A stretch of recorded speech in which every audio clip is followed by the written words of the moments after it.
Chapter 35. Walking out of the Lin family, Qin Feiyang and Zhao Shuang bumped into each other.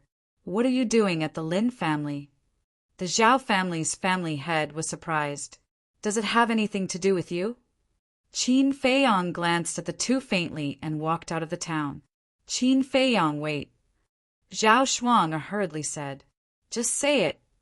Qin Feiyang did not look back, let alone stop. "Is what you said true? How can it be done in 6 days?" Zhao Shuang asked. "Have you heard of the old saying, 'Curiosity kills the cat'?" Qin Feiyang said without looking back, then quickly disappeared at the end of the street. "This person is so mysterious," Zhao Shuang murmured, with strong curiosity in her eyes. Seeing this, the Zhao family's family head's heart skipped a beat, and he hurriedly said, "Shuang, Qin Feiyang is not a simple person. Don't provoke him." "Grandpa, don't worry. I know what to do and what not to do. Let's go home." Zhao Shuang smiled playfully. She hugged the old arm of the Zhao family's family head and walked in the direction of the Zhao family. They talked and laughed along the way. But Qin Feiyang was silent along the way. All these years he had always regarded Lin Yi as his best friend. He never thought of being lovers with her. Originally, he thought that Lin Yi thought the same. However, he did not expect that Lin Yi's thoughts were completely opposite from his. Love? Lovers? He did not dare to think about these complicated things.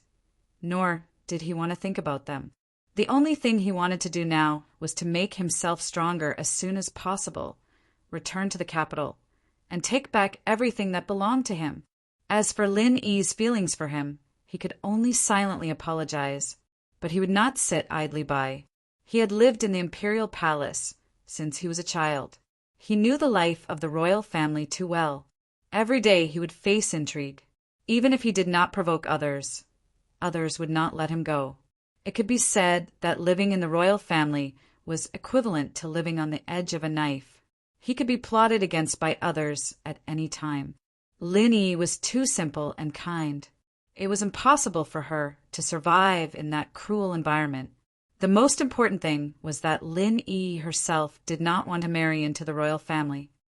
County of Yen City, Qin Feiyang's eyes flickered.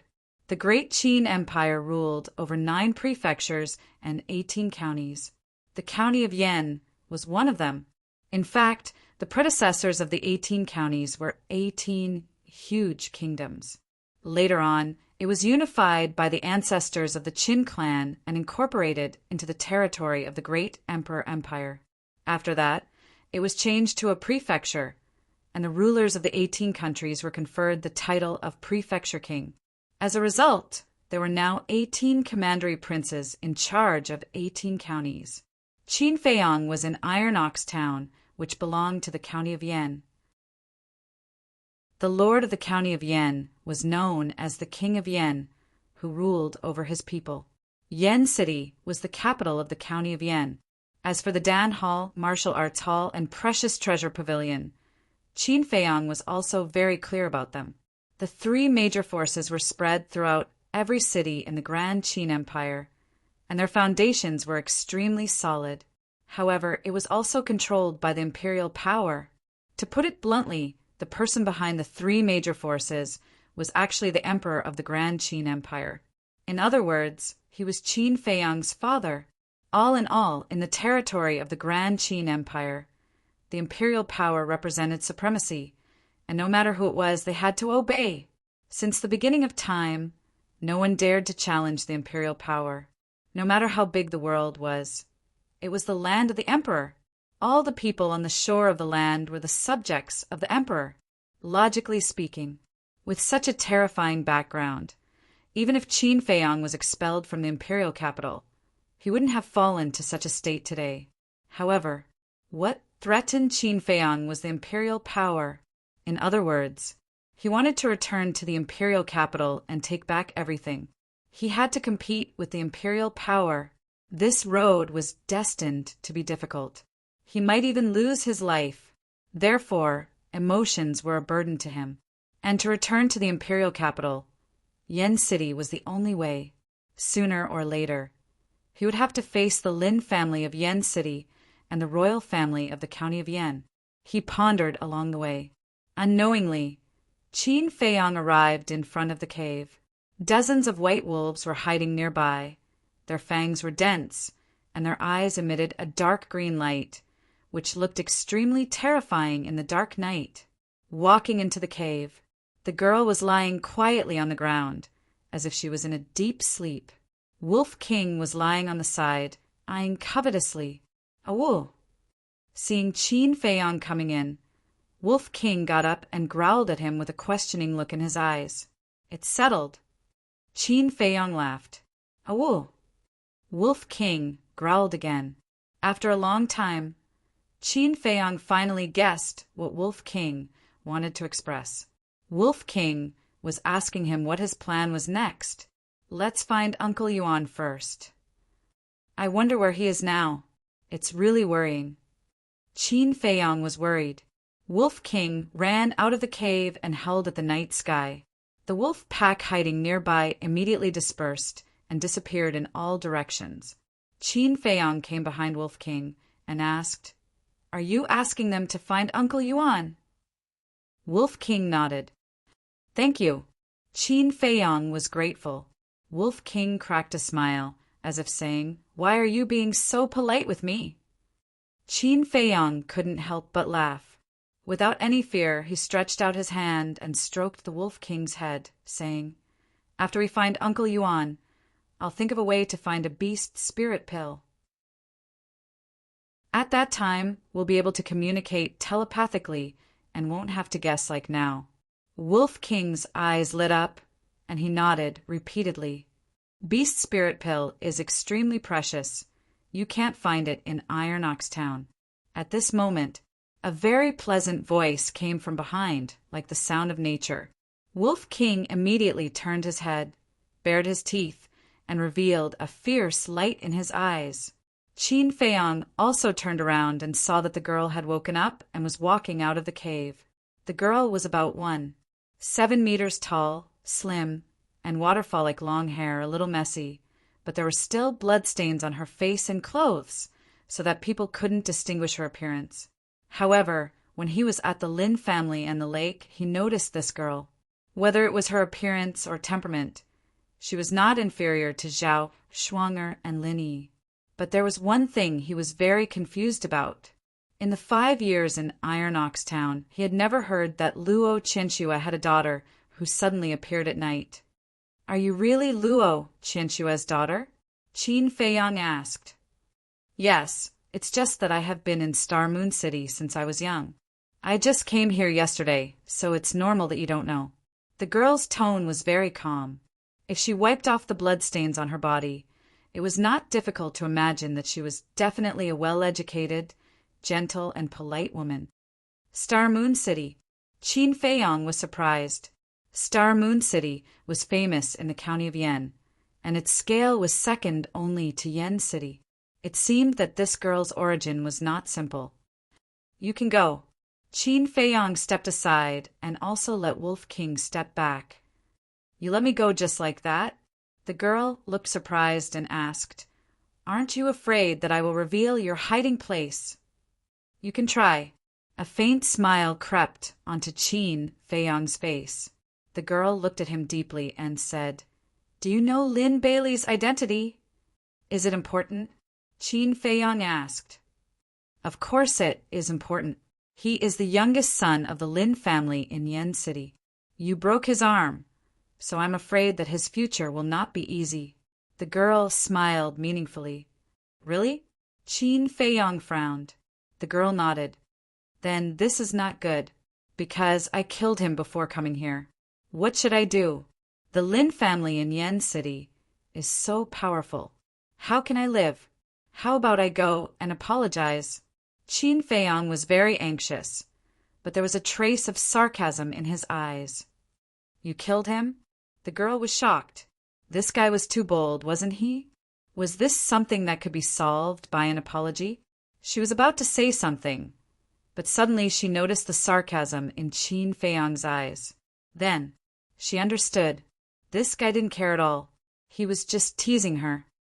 You're too much."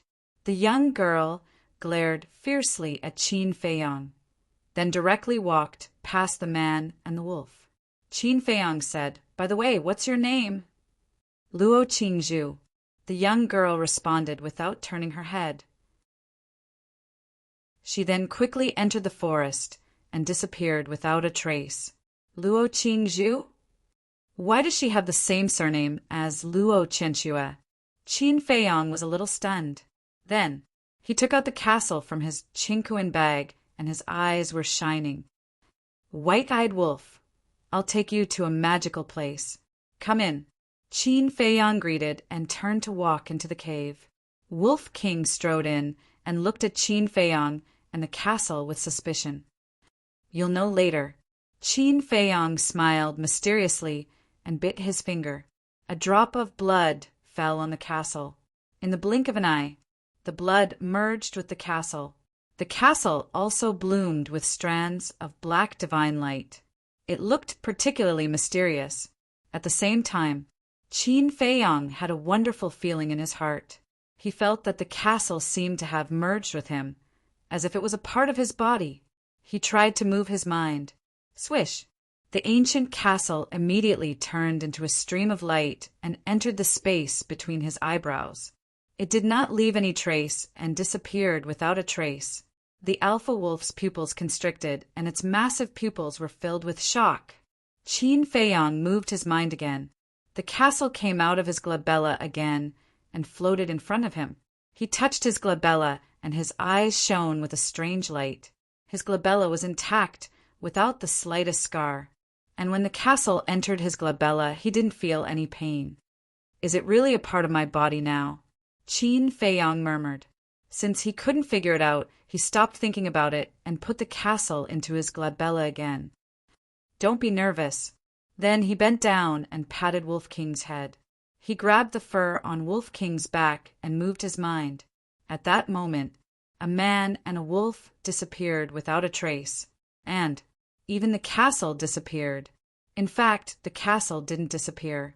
It just turned into a speck of dust and floated quietly in the void. Internal space. Wolf King and Qin Feiyang looked around in surprise when they first came in. "Take your time." Qin Feiyang smiled and walked straight to the front of the altar. He looked at the iron box on top of it. Uncle Yuan asked him to take a look at the iron book inside when he had time. There must be a reason. However, he saw an envelope next to the iron box. "When I came in last time, it didn't seem to be here." Qin Feiyang was puzzled. He didn't care about the envelope for the time being and reached out to open the iron box.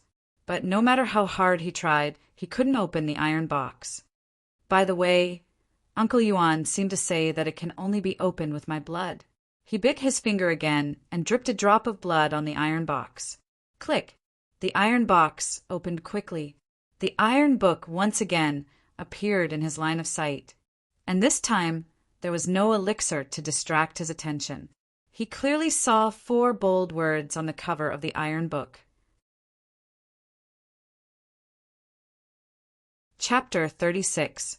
The 4 words were like iron hooks and silver strokes, emitting a vicissitude, ancient and grand aura. Qin Feiyang's pupils contracted. Looking at these 4 words, he felt as if he had entered a vast world, and a sense of insignificance arose spontaneously. It was really hard to imagine. What kind of treasure did Uncle Yuan leave for him? He stretched out his trembling hand, wanting to grab the iron book. However, Qin Feiyang shockingly discovered that the iron book seemed to weigh millions of pounds, and he couldn't pick it up. He retracted his arm, took a few deep breaths, and tried to pick up the iron book again. The result? It still didn't work. Even the iron box, he couldn't move it at all. Strange. Qin Feiyang frowned. He tried again with all his strength, and seeing that he still couldn't do anything, he simply gave up and tried to open the cover of the iron book. The cover could be opened. The page was also an iron sheet, thin as a cicada's wing. There was a word engraved on it. Return. This word, like a dragon flying and a phoenix dancing, contained a great power. When Qin Feiyang's gaze came into contact with this word, the blood in his body quickly solidified. Invisible and mysterious auras crazily attacked his mind. He felt that his soul was about to break out of his body. A strong fear, a threat of death, like a tide, rushed to his heart. He hurriedly moved his gaze away.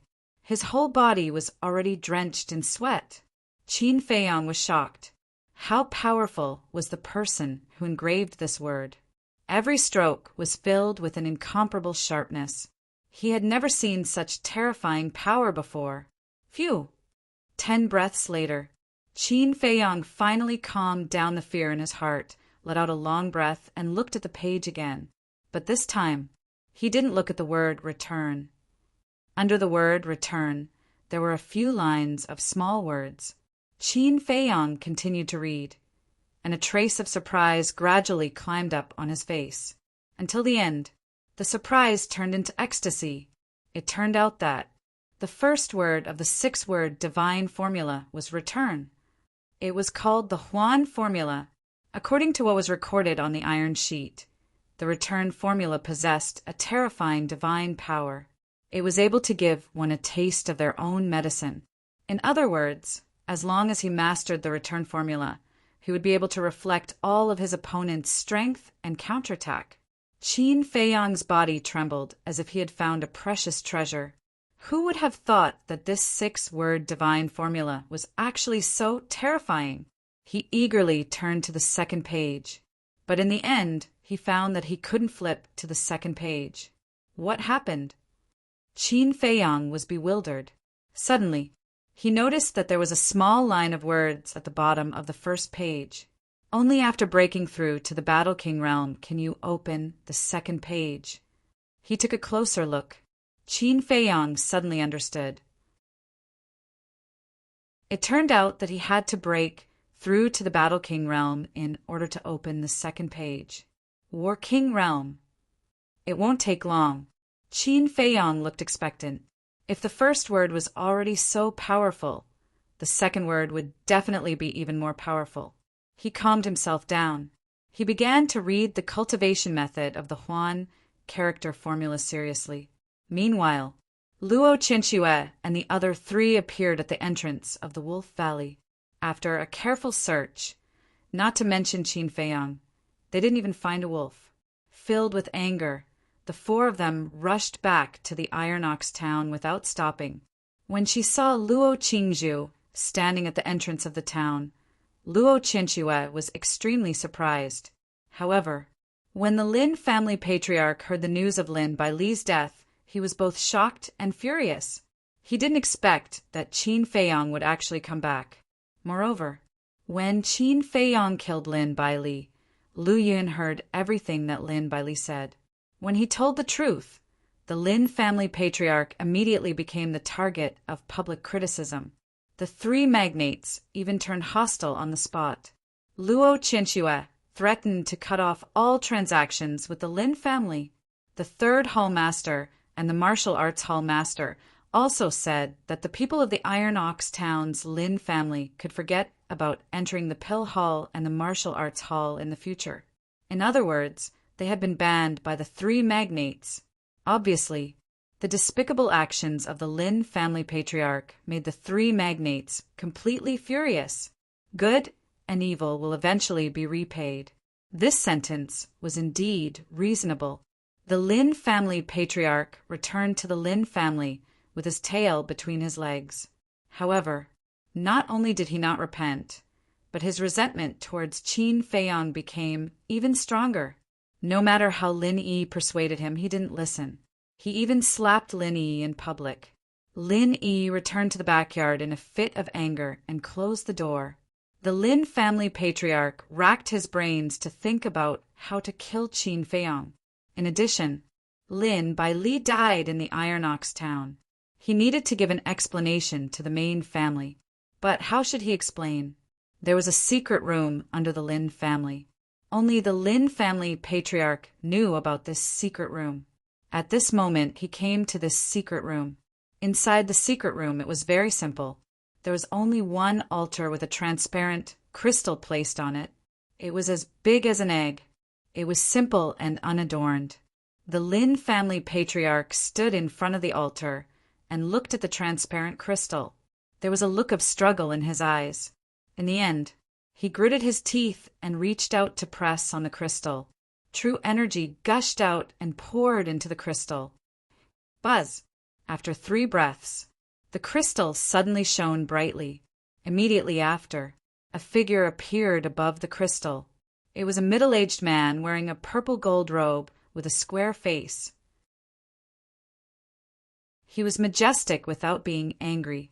The Lin family patriarch hurriedly knelt on the ground and kowtowed. Greetings to the main family's patriarch. That's right. This person was the patriarch of Yen City's Lin family, Lin Han. Although it was just a shadow, the Lin family patriarch could still feel a terrifying pressure. Lin Han looked down at the Lin family patriarch condescendingly and said indifferently, "What's the matter?" The Lin family patriarch said, "I do have one thing to report to you." Lin Han said, "If you have something to say, say it quickly." Bai Li is dead. The Lin family patriarch hesitated for a long time before saying this sentence. What? Lin Han flew into a rage and shouted, "How did he die?" He was killed by a young man named Qin Feiyang. The head of the Lin family explained the whole story in detail to Lin Fan. Qin Feiyang! Lin Han gritted his teeth, and a shocking killing intent appeared in his eyes. He looked at the Lin family patriarch and said, "I'll immediately bring people to Iron Ox Town and will arrive before dawn. You'd better find the whereabouts of Qin Feiyang before I arrive. Otherwise, there's no need for your Iron Ox Town branch to exist." After that, the illusory figure automatically dissipated.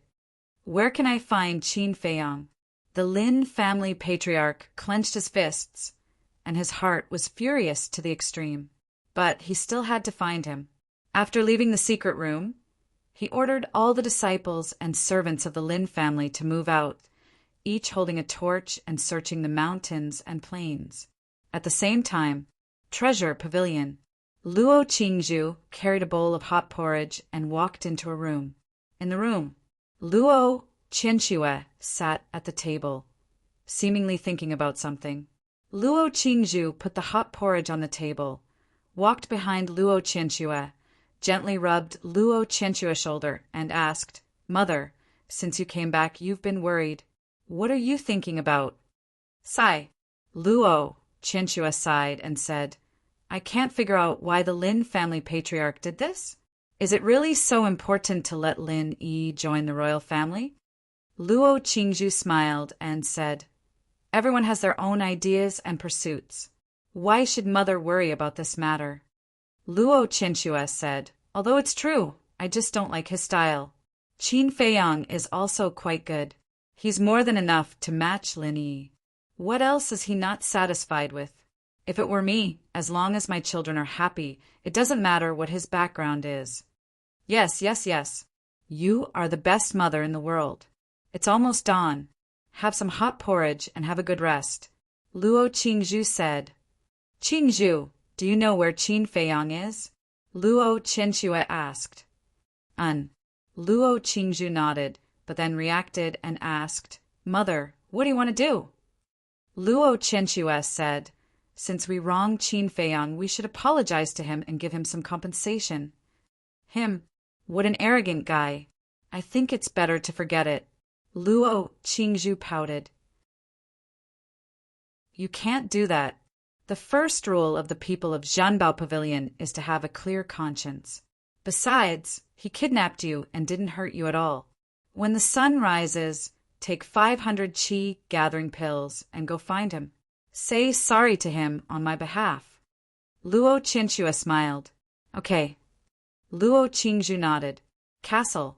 Inside the castle, Qin Feiyang looked at the first page of the iron-bound book and was in a daze. After reading it carefully, he found that the cultivation method of the Huan character formula was completely different from the cultivation method of martial arts. Martial arts required the coordination of human limbs, and after a long time of practice, it could finally be mastered. But the Huan character formula was to write. Using true energy, he just had to write the word Huan on the iron-bound book once. As long as he wrote it successfully, he would master the Huan character formula. Isn't this too simple? He could write when he was 3 years old. He could write it with his eyes closed. Is this really the case? Qin Feiyang was seriously doubtful. After he confirmed it again and again, he did not see it wrong. It was indeed written. Isn't it just copying it? It's simple. He smiled confidently and stretched out his arm. True energy appeared on the tip of his index finger, and he pressed it on the word Huan on the iron-bound book, ready to write the whole word in one go. However, when he was about to write the first stroke, he was surprised to find that his finger couldn't move. How could this be? He frowned and slightly increased his strength, but still couldn't move it. At last, he gritted his teeth and blue veins popped out. He exerted all his strength, but still couldn't move it a little bit. It felt as if his fingertips were stuck to the iron-bound book. What's going on? Qin Feiyang was surprised. Suddenly, he raised his arm and waved his index finger in the void. In the blink of an eye, a word Huan made of true energy appeared. The whole process didn't drag at all. Qin Feiyang was stunned. He could write it in one go in the void, but on the iron-bound book he couldn't even move it. What was going on? He looked at the word Huan on the iron-bound book, looked at his fingers, and finally smiled bitterly. It seemed that he underestimated the cultivation method of the Huan character formula. Chapter 37. After sorting out his feelings, Qin Feiyang pressed his finger on the first stroke of the word, return, and continued to write. This was a very dry and boring task that consumed a lot of true qi. In less than 100 breaths, the true qi in his body was almost exhausted.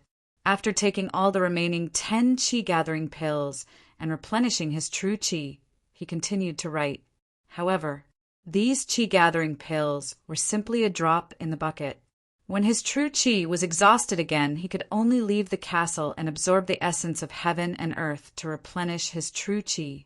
If this continues, I don't know when I can master the return formula. It seems that I have to find more qi-gathering pills. Qin Feiyang muttered. After writing for so long, he couldn't even write the first stroke. He was quite helpless. Time flew. The sky began to turn white. Luo Qingzhu was ordered by her mother to leave Iron Ox Town with 500 qi-gathering pills and go to find Qin Feiyang.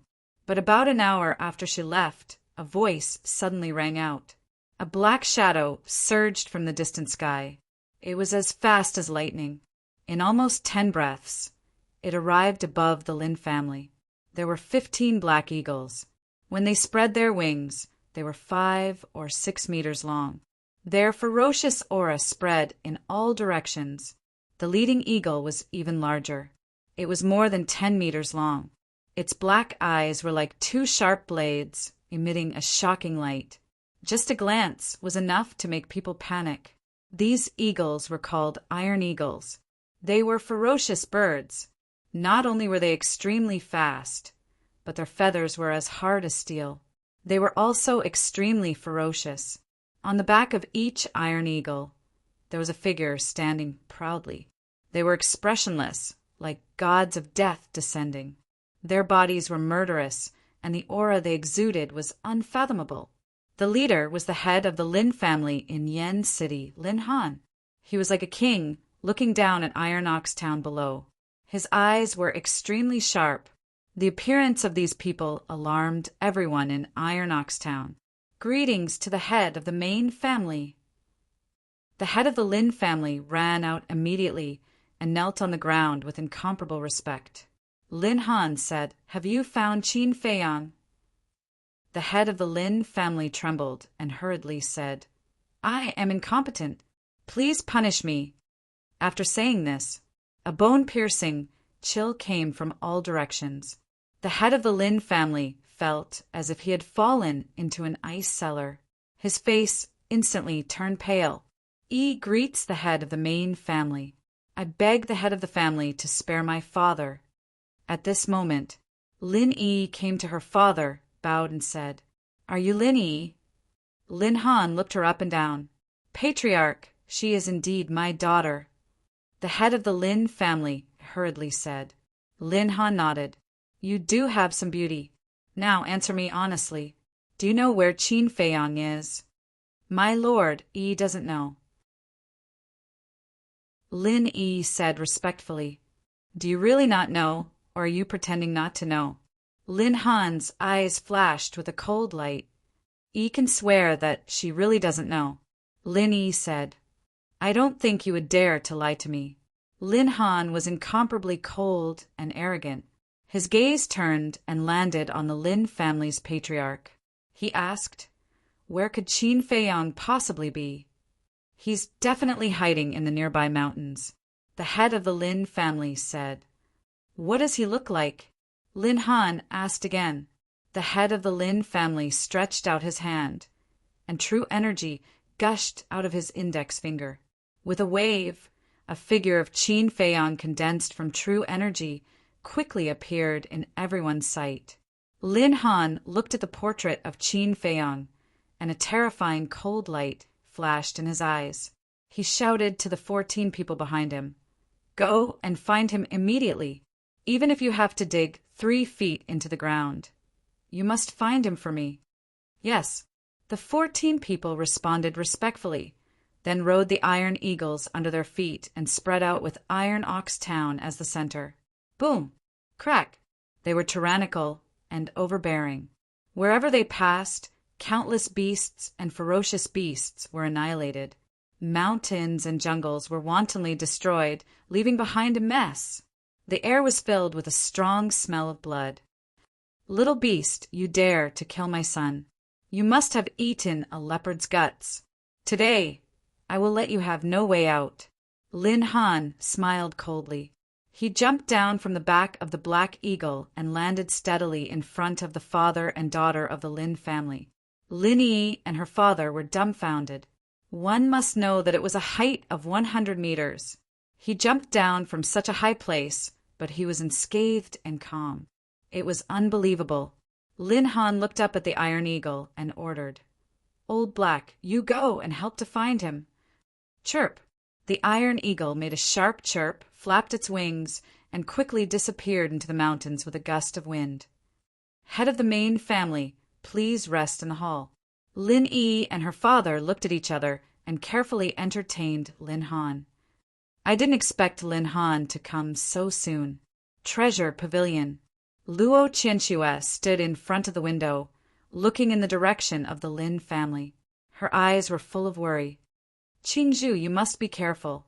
Luo Qingzhu didn't tell her where Qin Feiyang was hiding, so she couldn't send someone to inform her now. At this moment, Luo Qingzhu had arrived in front of the cave, but when she walked in and saw that there was no one in the cave, she was stunned. Could it be that this guy has left? She frowned and muttered to herself. Then she turned and walked out of the cave, shouting, Qin Feiyang, are you still there?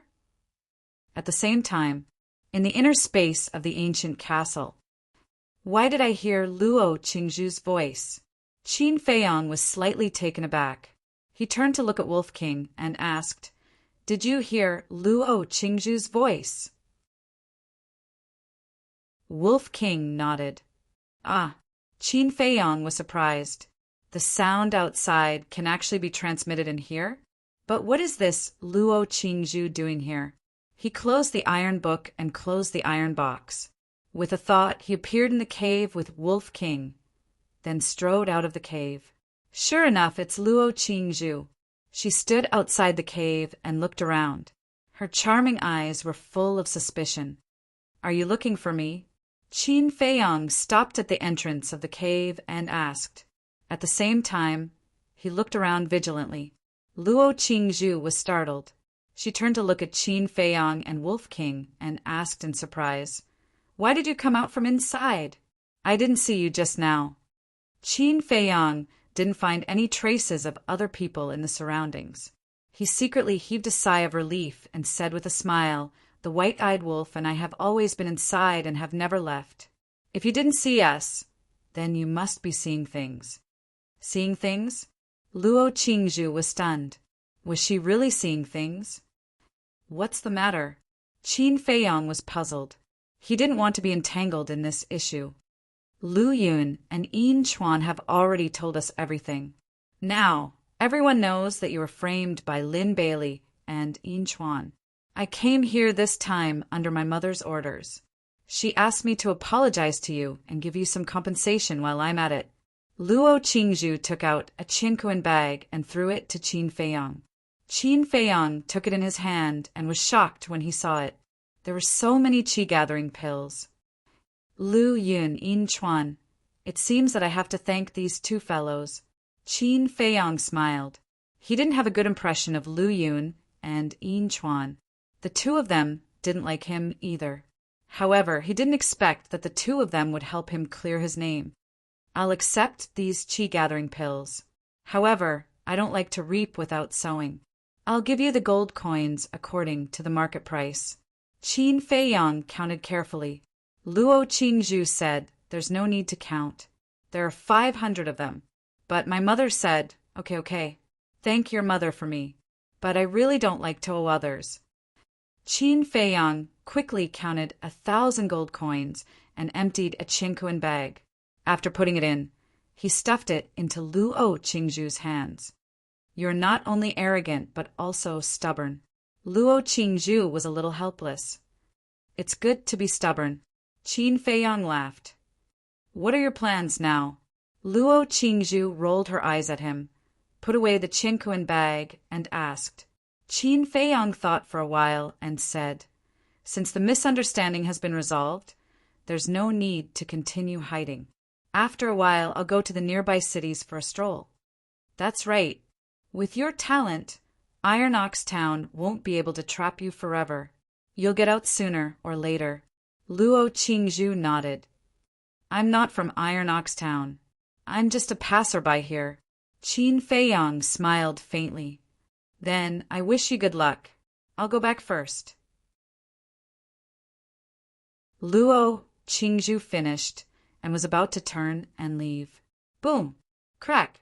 But at this moment, a series of earth-shaking noises came from afar and entered Qin Feiyong's ears. What's going on? 2 people and 1 wolf were shocked. They quickly ran to an open area and looked in the direction of the loud noises. An iron eagle galloped over like a bolt of lightning. A man in black clothes was standing on the back of the iron eagle. He looked down coldly and pointed his index finger. Beams of dazzling golden light that carried a terrifying destructive power blasted into the forest below, instantly destroying a large area. Battle Qi. Qin Feiyong's pupils contracted. Only battle monarchs could master battle Qi. This meant that the man in black clothes was a battle monarch. Luo Qingzhu said, they're from Yen City's Lin family. In the entire Yen County, only they have iron eagles as their mounts. I didn't expect them to come so quickly. Qin Feiyong, you better hide immediately. But when she finished speaking and looked around, Qin Feiyong and Wolf King were nowhere to be seen. After knowing that they were from Yen City's Lin family, Qin Feiyong immediately brought Wolf King into the castle without anyone noticing. When did they leave? Luo Qingzhu was stunned. Wasn't that too fast? They didn't even greet me. How rude. She frowned and raised her head to look at the iron eagle. She said loudly, I'm Luo Qianxue's daughter. Senior, please be merciful. The man in black clothes heard the voice and was slightly surprised. He looked at Luo Qingzhu and asked, You're the girl called Luo Qingzhu from Xingyue City? That's me. Luo Qingzhu nodded. What are you doing here? The man in black clothes frowned. Luo Qingzhu smiled and said, I had nothing to do, so I walked around and breathed in the fresh air. The man in black clothes said, Then have you seen Qin Feiyong? Qin Feiyong? Luo Qingzhu was stunned and shook her head, no.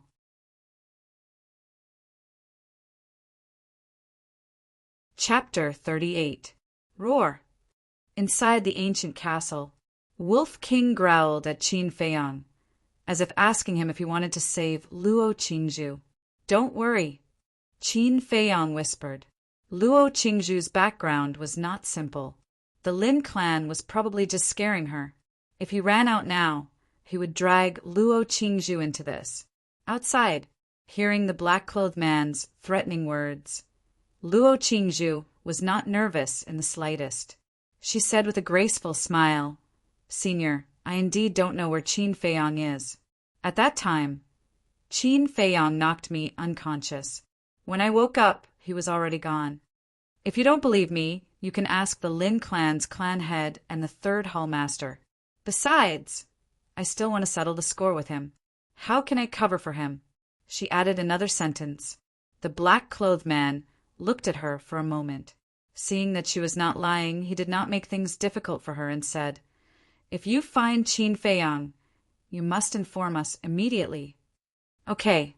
Luo Qingzhu nodded. The black-clothed man waved his hand. The iron eagle under his feet spread its wings and flew away. Phew! After watching the man leave, Luo Qingzhu let out a sigh of relief. How did this guy leave? She glanced around and walked towards Iron Ox Town with a stomach full of doubts. This Luo clan's mother and daughter are not bad, Qin Feiyang muttered. No matter what they did at the beginning, after knowing the truth, the first thing they thought of was to apologize. The third hall master and the martial arts hall master did not take any action. This was the difference between people. Similarly, after this incident, he had a whole new level of respect for Luo Qingzhu. Although he could not see the situation outside, she was able to send the black-clothed man away with a few words. It was enough to show that she was very intelligent. He took out his chinquan bag and smiled brightly. He was worried about not having enough qi amassing pills, and Luo Qingzhu delivered them to him. For his current situation, it was simply timely help. These elixirs should be enough for me to write the first stroke of the word return. The first stroke was a horizontal line. He moved as he said. He walked to the metal box and was about to bite his finger. But at this moment, Wolf King suddenly growled at him, his eyes filled with anxiety. What happened? Qin Feiyang lowered his head and looked at it in confusion. Wolf King roared a few times. Seeing that Qin Feiyang still didn't understand, he bit Qin Feiyang's pants and pulled hard. This time, Qin Feiyang understood. Wolf King wanted to go out, but what was he going to do? The people from the Lin clan were still searching the mountain range. What if they encountered them? Wolf King tore even harder. It even tore his pants. Qin Feiyang had no choice but to give up the idea of writing the word return. He brought Wolf King to the empty space. Roar! Wolf King growled and ran towards the left side of the forest. Wait for me. Qin Feiyang growled and hurriedly chased after him. The forest was a complete mess. The corpses of wild beasts were everywhere, and the smell of blood was pungent. The people from the Lin clan of Yen City are too much. Qin Feiyang clenched his fists, his face gloomy. These wild beasts were indirectly killed by him. He admitted that he was ruthless, but compared to these people, he couldn't even compare to 1%. Roar! Wolf King suddenly stopped and stood beside a pile of rocks, howling continuously. Bang, bang, bang. Qin Feiyang slapped, and the rocks flew everywhere. The rocks were gone, and Qin Feiyang was completely stunned. It turned out that there was a white wolf buried in this pile of rocks. The white wolf was covered in blood and had long died. Qin Feiyang finally understood what Wolf King was doing. It was looking for the pack of wolves. The alpha wolf walked to the white wolf's side and raised its front paws to push the white wolf. It let out a whimper as though it was calling for its kin. It sounded more like a sorrowful wail. Bastard, I'll remove your names from the Great Qin Empire sooner or later. Qin Feiyang's eyes were red, and he gritted his teeth. His face was extremely ferocious. Roar! Wolf King suddenly raised his head and roared, his sorrow soaring to the sky. Qin Feiyang even found 2 drops of crystal tears at the corner of its eyes. He trembled and hurried to Wolf King's side. He patted its head and blamed himself. "Brother Wolf, I'm sorry, it's all my fault. If you didn't help me find Uncle Yuan, it wouldn't have died so tragically, roar, roar." Wolf King growled at it a few times, then shook its head, its eyes emitting a terrifying light. At this moment, Qin Feiyang instantly understood Wolf King's meaning. Wolf King was saying that it had nothing to do with him, and it was all Yen City's Lin clan's fault. It wanted to take revenge. "Brother Wolf, don't be impulsive. With our current strength, going to settle the score with them is simply courting death. It's better to wait until we find Uncle Yuan first," Qin Feiyang hurriedly advised. Suddenly, he grabbed Wolf King and entered the castle with a thought. In less than 3 breaths, an iron eagle whistled and hovered in the sky. The black-clothed man standing on the back of the iron eagle glanced below, his brows tightly knitted. "Strange, I clearly heard a wolf's howl just now, but why is there only a dead white wolf?" He carefully searched the area, and after confirming that there was nothing strange, he rode the iron eagle and whistled away. A moment later, Qin Feiyang appeared again with Wolf King. After burying the white wolf, Wolf King continued to run wildly, looking for other white wolves. Qin Feiyang followed behind it, wanting to say something but hesitating. After running for so long, they didn't meet a single living beast, which was enough to show that the other white wolves were also doomed. But he didn't have the heart to say it. "No, now there are Lin clan people everywhere. We can't continue." Qin Feiyang rushed in front of Wolf King, turned around and stopped Wolf King, saying, "Stop and listen to me first." Wolf King stopped, gasping for breath, and looked at Qin Feiyang doubtfully. "We can't keep looking like this. Let's just go to the cave and wait. If they are still alive, they will definitely come back to find us. But if they don't come to find us, it means..." When Qin Feiyang said this, he couldn't continue. Wolf King stared at him for a long time, and then ran toward the cave without saying a word. A man and a wolf returned to the cave and waited until the sun set in the west, but not a single white wolf returned. Wolf King still didn't give up and continued to wait. Qin Feiyang couldn't persuade him and could only accompany him. The next morning, Qin Feiyang stood up and looked at the mountain range that stretched as far as the eye could see. He deeply sighed and said, "Brother Wolf, although this is very cruel to you, I must still say that they are all dead."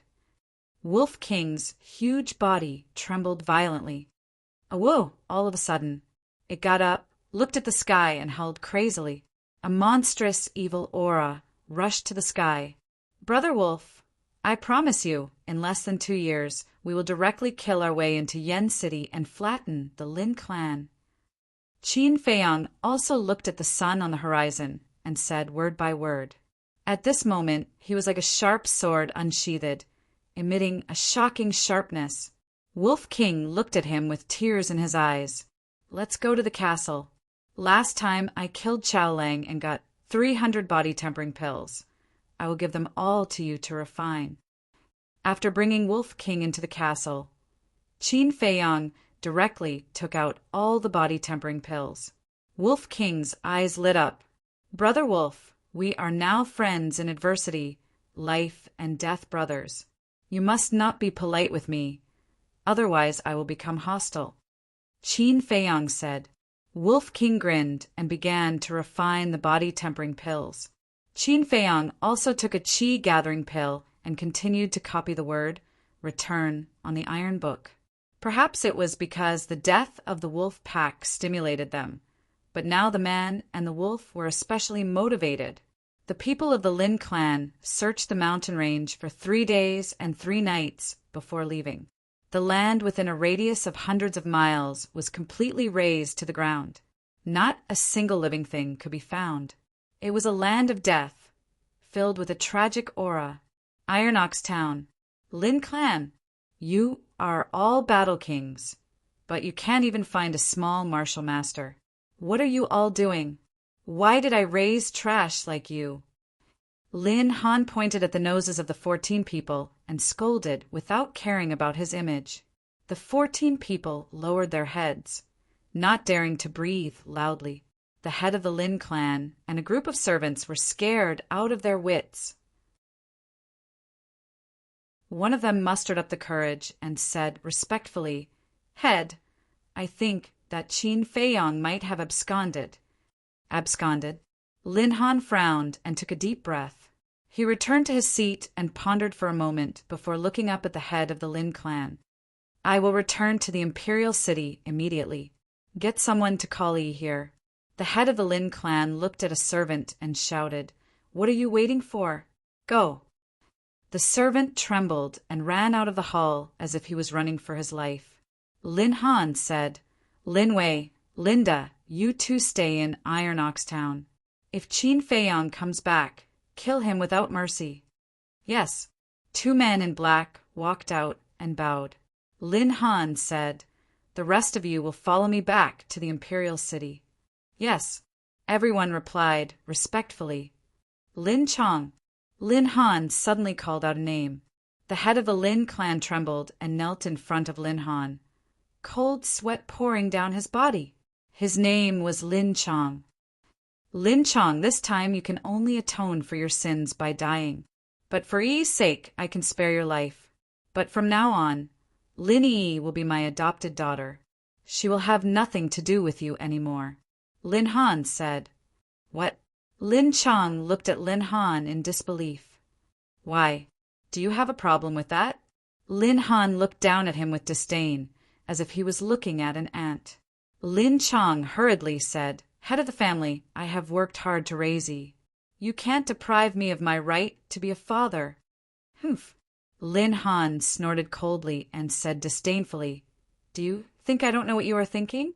You just want to use Yi to climb up the royal family's relationship and have a meteoric rise from then on. But there are some things that you are not qualified to enjoy." Lin Chang's face suddenly became extremely ugly. That's right, he did think so. But now, Lin Han's condition was tantamount to severing his father-daughter relationship with Lin Yi. In the future, whether Lin Yi could marry into the royal family or not, it had nothing to do with him, let alone getting a share of the pie. How could he agree to this kind of thing? Head of the family, he still wanted to say something. "Shut up. Now you only have 2 choices. First, write a contract immediately to sever your father-daughter relationship. Second, I will kill you now. Give me an answer within 3 breaths." After Lin Han finished speaking, he looked at a man in black next to him. The man understood, pulled out a dagger from his waist, and placed it directly on Lin Chang's neck. Lin Chang trembled physically and mentally. He lowered his head, and his eyes were full of unwillingness. All of a sudden, he remembered what Qin Feiyong said to him by the lake that day. "Head of the Lin family, don't think that you have a chance to have a meteoric rise by climbing up to Yen City's main family. I advise you to keep a low profile, lest you end up with nothing in the end." Sure enough, this sentence came true. At this time, Lin Chang's heart was full of regret. If I knew this would happen, I wouldn't have done it in the first place.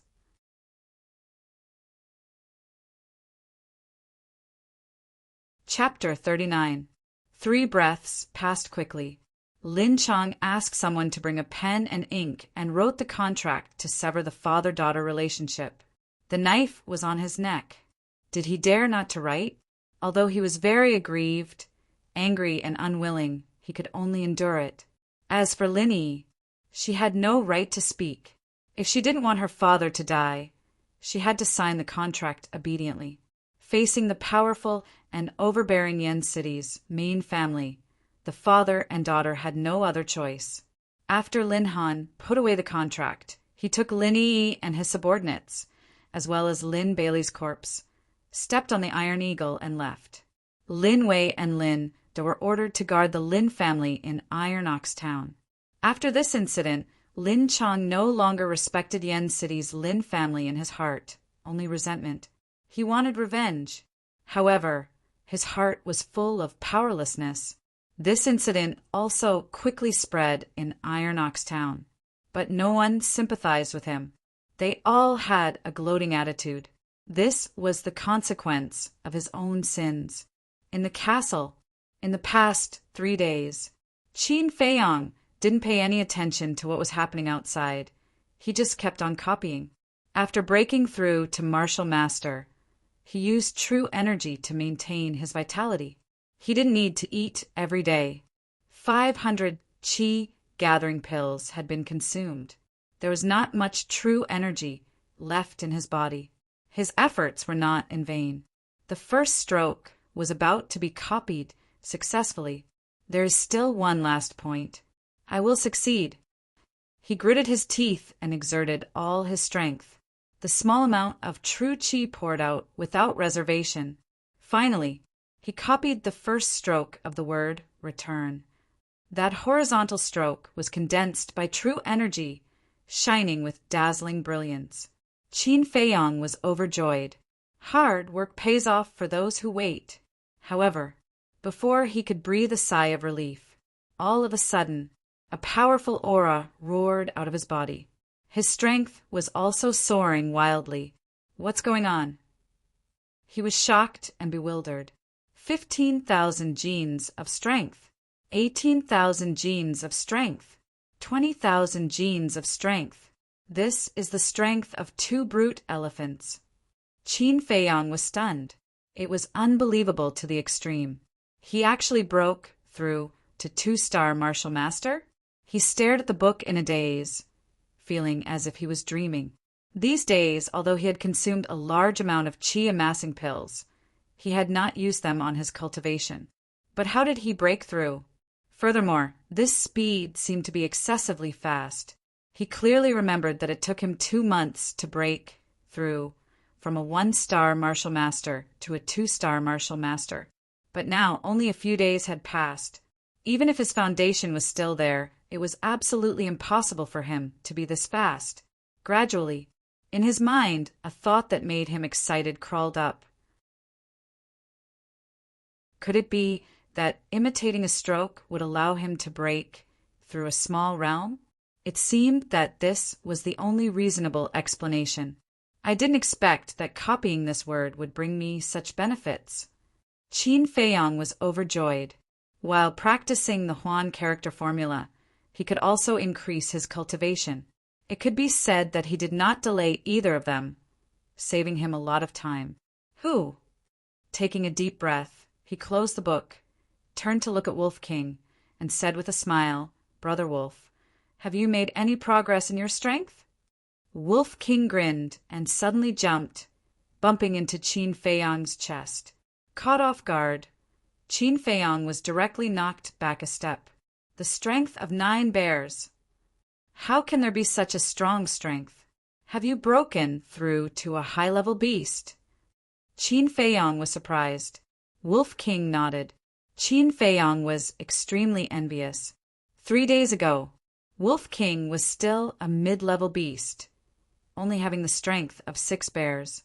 But as soon as he broke through to a high-level beast, he directly had the strength of 9 bears. His strength soared, which was really enviable.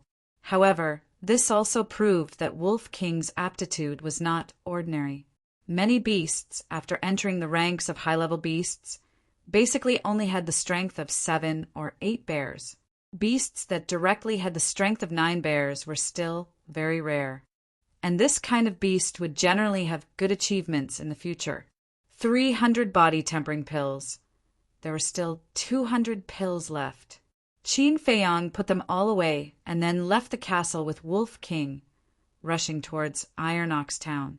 Absorbing the essence of heaven and earth to replenish his true qi was too slow.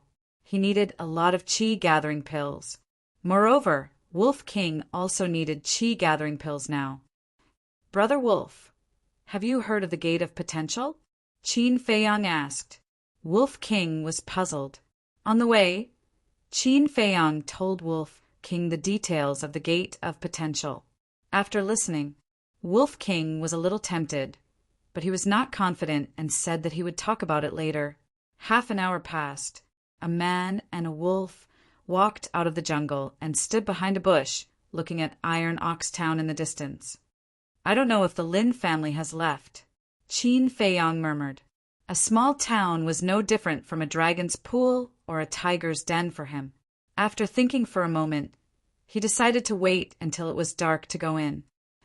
Brother Wolf, let's go to the lake first and see if Uncle Yuan has gone back. A man and a wolf turned around and ran towards the lake. The lake was still there, but the nearby mountains were also razed to the ground. Qin Feiyang searched the surrounding hundreds of meters, but still did not find Uncle Yuan. Where in the world did Uncle Yuan go to? Qin Feiyang was very agitated the whole day. Seeing that the sun was about to set, he sorted out his mood, jumped into the lake, and caught a few big fish. The wild fish was very delicious, but a man and a wolf felt that they were chewing wax, tasteless. Did Uncle Yuan leave because he had something to do? No, even if he really had something to do, he would not leave without saying goodbye. In the dead of night, Qin Feiyang looked at the waning moon in the sky, his eyes full of worry. Iron Ox Town in the dead of night was as quiet as stagnant water. Two sneaky black shadows quietly sneaked into the town and went straight to the treasure pavilion. Luo Qinxue and her daughter had already fallen asleep. Creak! Suddenly, there was a sound of the door opening. Who is it? Luo Qinxue suddenly shivered, got up, looked at the dark room, and shouted coldly, "Pavilion Master, it's me." A low voice came from the darkness. In the place where the voice came from, there was a pair of green eyes. Qin Feiyang. Luo Qinxue was surprised. She took out a fire roll from the bedside, blew it, and looked at the door through the weak light. There was a man and a wolf standing there. It was Qin Feiyang and Wolf King. "Pavilion Master, please forgive me for visiting so late at night." After Qin Feiyang closed the door, he cupped his hands and said with a smile. Luo Qinxue looked at Qin Feiyang strangely, got out of bed, walked to the table in a nightgown, lit the candle, and then sat on the stool asking, "Why are you here so late at night?" "Yes." Qin Feiyang nodded, walked to the opposite side of Luo Qinxue, and was about to speak. Bang! At this moment, the door was shaken open by a huge force. Luo Qingzhu ran in with a worried face. She was sleeping next door, and Luo Qinshue's shout woke her up. She thought that someone was going to plot against her mother, so she ran over in a hurry. But as soon as she entered the room, she was stunned. How could it be Qin Feiyang and Wolf King? Qin Feiyang also turned to look at her, and he almost had a nosebleed. He hurriedly looked away, because the nightgown on Luo Qingzhu was translucent. Although her undergarments could not be clearly seen, it was precisely because they were somewhat hazy and indistinct that it was even more alluring. Uncle Yuan often taught him not to listen to indecent things and not to look at indecent things. So he definitely couldn't look. The atmosphere now was a bit awkward. Luo Qinxue also didn't expect that her daughter would break in at this time. After a short pause, she said, "Qingzhu, go and change your clothes." "Ah!" Luo Qingzhu screamed. Only now did she realize the main point. Her cheeks instantly turned red, and she hurriedly turned and ran out in a panic. Luo Qinxue frowned, looked at Qin Feiyang and said, "How are you going to solve this?" "What's the matter?" Qin Feiyang asked. "Playing dumb with me? Do you believe that I won't dig out your eyeballs now?" A trace of cold light appeared in Luo Qinshue's eyes. "Pavilion Master, this..." Qin Feiyang was a bit at a loss. Although Luo Qingzhu broke in without saying a word, and he didn't see, clearly he still saw it. "Pavilion Master, if you insist on pursuing the matter, I will take responsibility until the end." After thinking for a long time, Qin Feiyang thought of this sentence. After all, he was still inexperienced and didn't know how to deal with this sudden situation. Take responsibility? Hearing such a childish answer and looking at Qin Feiyang's aggrieved face, Luo Qinxue really didn't know whether to laugh or cry. Okay, it's not your fault. I won't pursue the matter. Tell me, why are you looking for me? Luo Qianxue asked.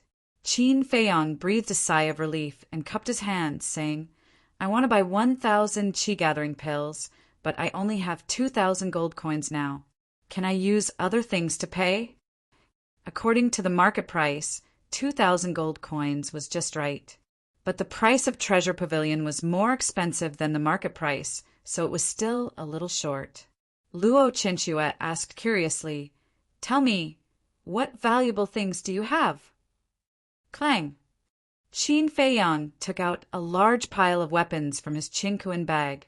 These were all from the Black Demon stronghold and were not divine weapons. It was useless to keep them, so it was better to sell them. Just these scrap metals? Luo Qianxue frowned. I only have these. By the way, I also have dozens of bone, replenishing pills and healing pills. If Pavilion Master doesn't mind, I will give them all to you. Qin Feiyang looked embarrassed. How shabby! A dignified prince of the Grand Qin Empire had actually fallen to such a state. It was truly lamentable and laughable. Uft! Luo Qianxue looked at Qin Feiyang and finally couldn't help laughing. Okay, I don't want the healing pills and bone replenishing pills. You will inevitably hurt your muscles and bones when you travel outside. Keep them for yourself. As for this pile of scrap metals, I will reluctantly accept it. Wait for me here. Don't run around. Luo Qianxue finished speaking, put away the pile of weapons, got up and walked outside. Thank you, Pavilion Master. Qin Feiyang was overjoyed and hurriedly thanked her. No need to thank me. After all, I misunderstood you first and almost hurt you. I am already very satisfied that you don't blame me. Luo Qianxue smiled and left quickly. In this world, there are still good people, right, Brother Wolf? Qin Feiyang said with a smile.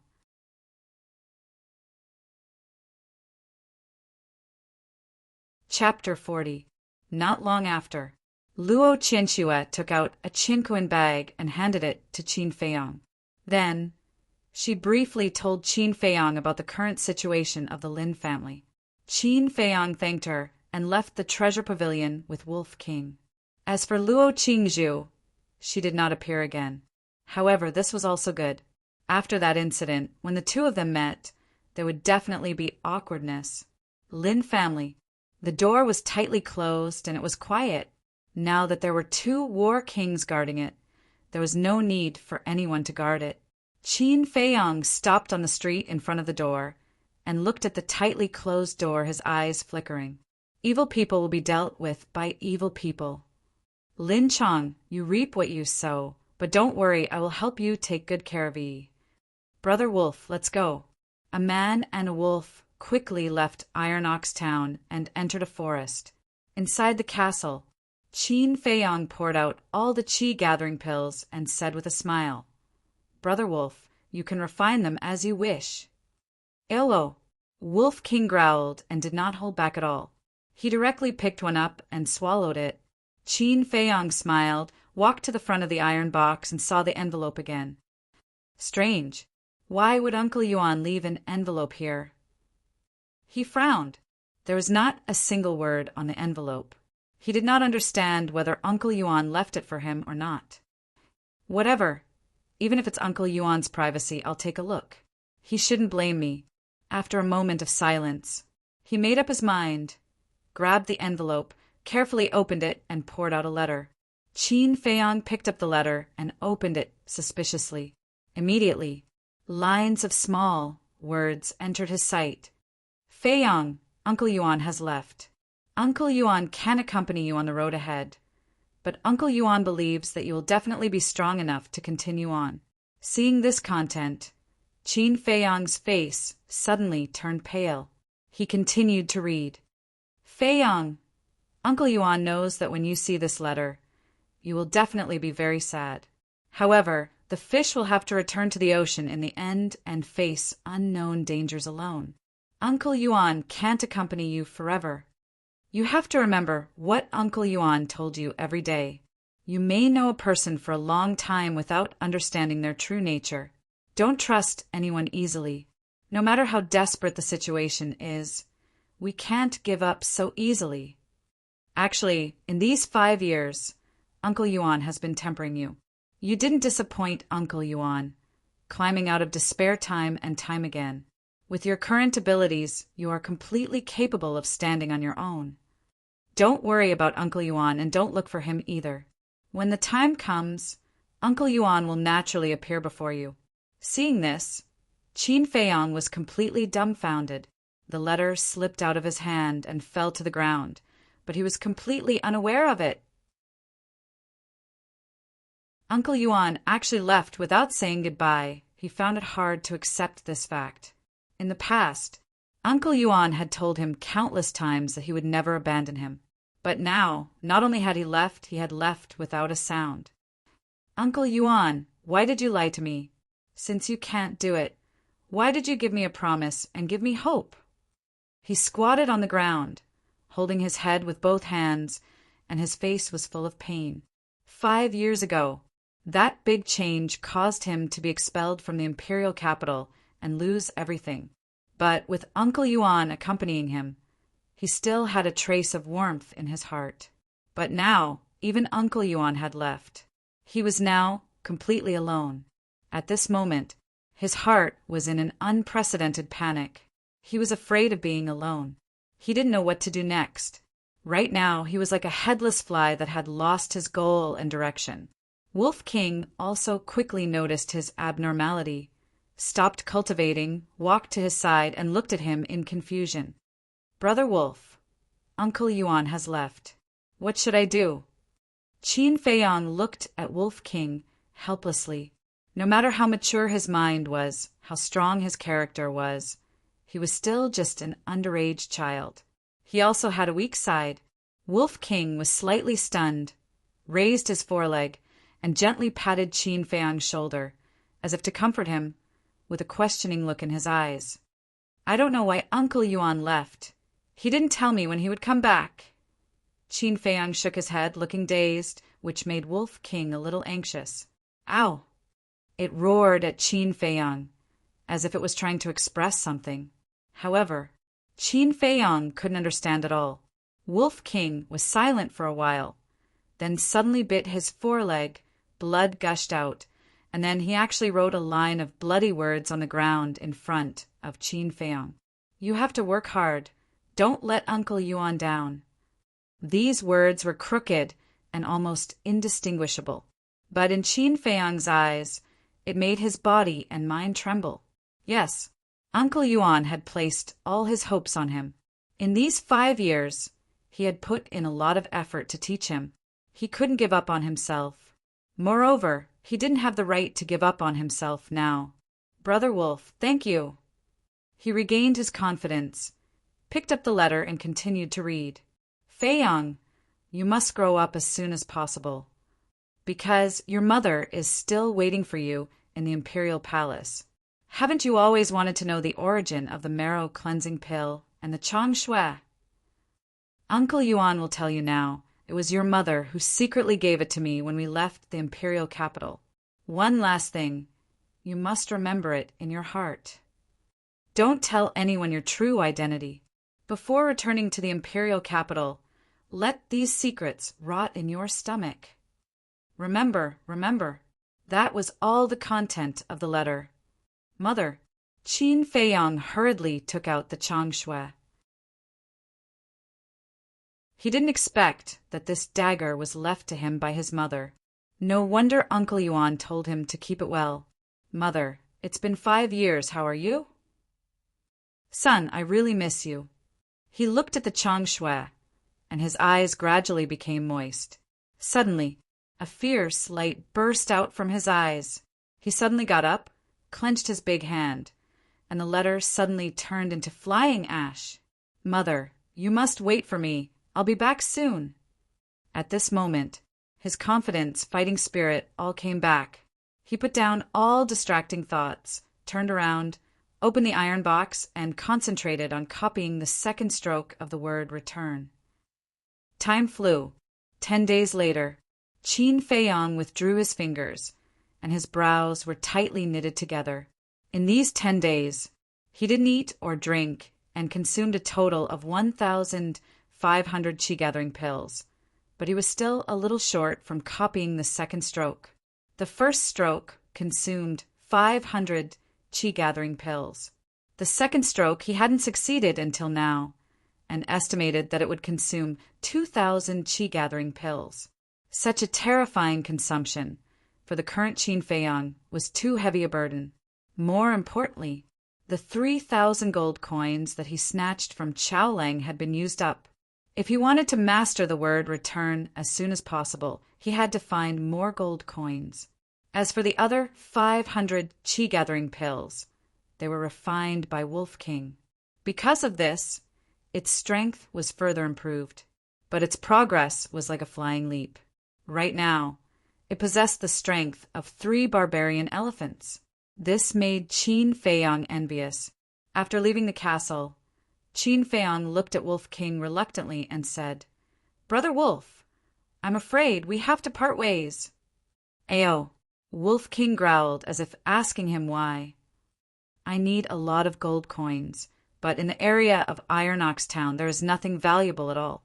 The most valuable thing is those fierce beasts, but even if I kill all of them, it's far from enough.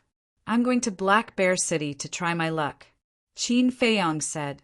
Black Bear City was a small city nearby, with a population of hundreds of thousands.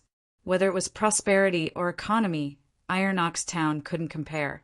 Moreover, the Lin family had 2 war king escorting it. If he stayed here, he would be on tenterhooks all day. It was better to leave as soon as possible. Wolf King lowered his head and remained silent. Sigh. Qin Feiyang sighed deeply and laughed. "Brother Wolf, we'll meet again." Finished. He turned around, pretending to be free and easy, and ran into the forest without looking back. In fact, he felt very uncomfortable. Although he hadn't been with Wolf King for long, they had gone through thick and thin together. In his heart, he had long regarded Wolf King as his most important friend in life. However, there was no banquet in the world that did not end. Sooner or later, they would have to part. "Ello!" A loud wolf howl came from behind. "I will come back because I promised you that I would bring you to flatten the Lin family in Yen City." Qin Feiyang muttered and turned around to look behind him. But just as he was about to withdraw his gaze, he suddenly saw a white figure flying through the air like lightning. It was Wolf King. "Brother Wolf, don't send me off." Qin Feiyang laughed. Wolf King ran in front of him and put on an arrogant posture, as if to say, "Who wants to send you off?" "What do you mean?" Qin Feiyang was stunned and looked at it in confusion. "Ello!" Wolf King ran in front of him, growled at him, then turned around and continued to run.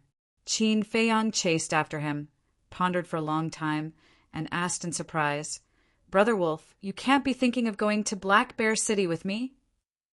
Wolf King grinned at him. Seeing this, Qin Feiyang was overjoyed. "Ha! Ayo!" One man and one wolf ran wildly, laughing wantonly in the forest. The wolf howled at this moment. Their friendship was further sublimated. 6 hours later, they arrived in front of a dilapidated mountain ridge. This place was called Iron Ox Ridge. It was the only place near Iron Ox Town where berserk beasts were concentrated. Originally, Qin Feiyang wanted to hunt a few berserk beasts on the way and see if there were any rare treasures. However, he didn't expect that it would be destroyed by the Lin family of Yen City. As far as the eye could see, there wasn't even a shadow of a berserk beast. Helpless, one man and one wolf crossed the mountains and continued to move forward. 2 days later, they finally walked out of the mountain and entered a desolate forest. In the desolate forest, there were many berserk beasts, but their strength was not very good. Either they were scared away by them, or they died under the fangs of Wolf King. And at the end of the desolate forest, there was a huge city covering an area of hundreds of miles, majestic and spectacular. That was Black Bear City. Bang, bang, bang. Clang, clang, clang. A man and a wolf galloped towards the city, but the sound of fighting suddenly entered their ears. Qin Feiyong stopped and carefully distinguished. The sound came from the left. Let's go and take a look. A man and a wolf galloped away. 10 breaths later, they stopped on a hillside and looked ahead. There was a valley in front of them, surrounded by cliffs on all sides, and only a narrow entrance and exit. The sound of fighting came from the valley.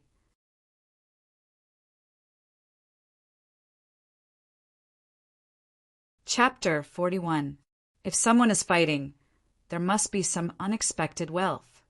Qin Feiyong's eyes lit up. For him now, there was nothing he desired more than money. Woo woo. Wolf King sniffed hard and growled at Qin Feiyong, looking quite excited. Brother Wolf, did you find anything? Qin Feiyong was surprised.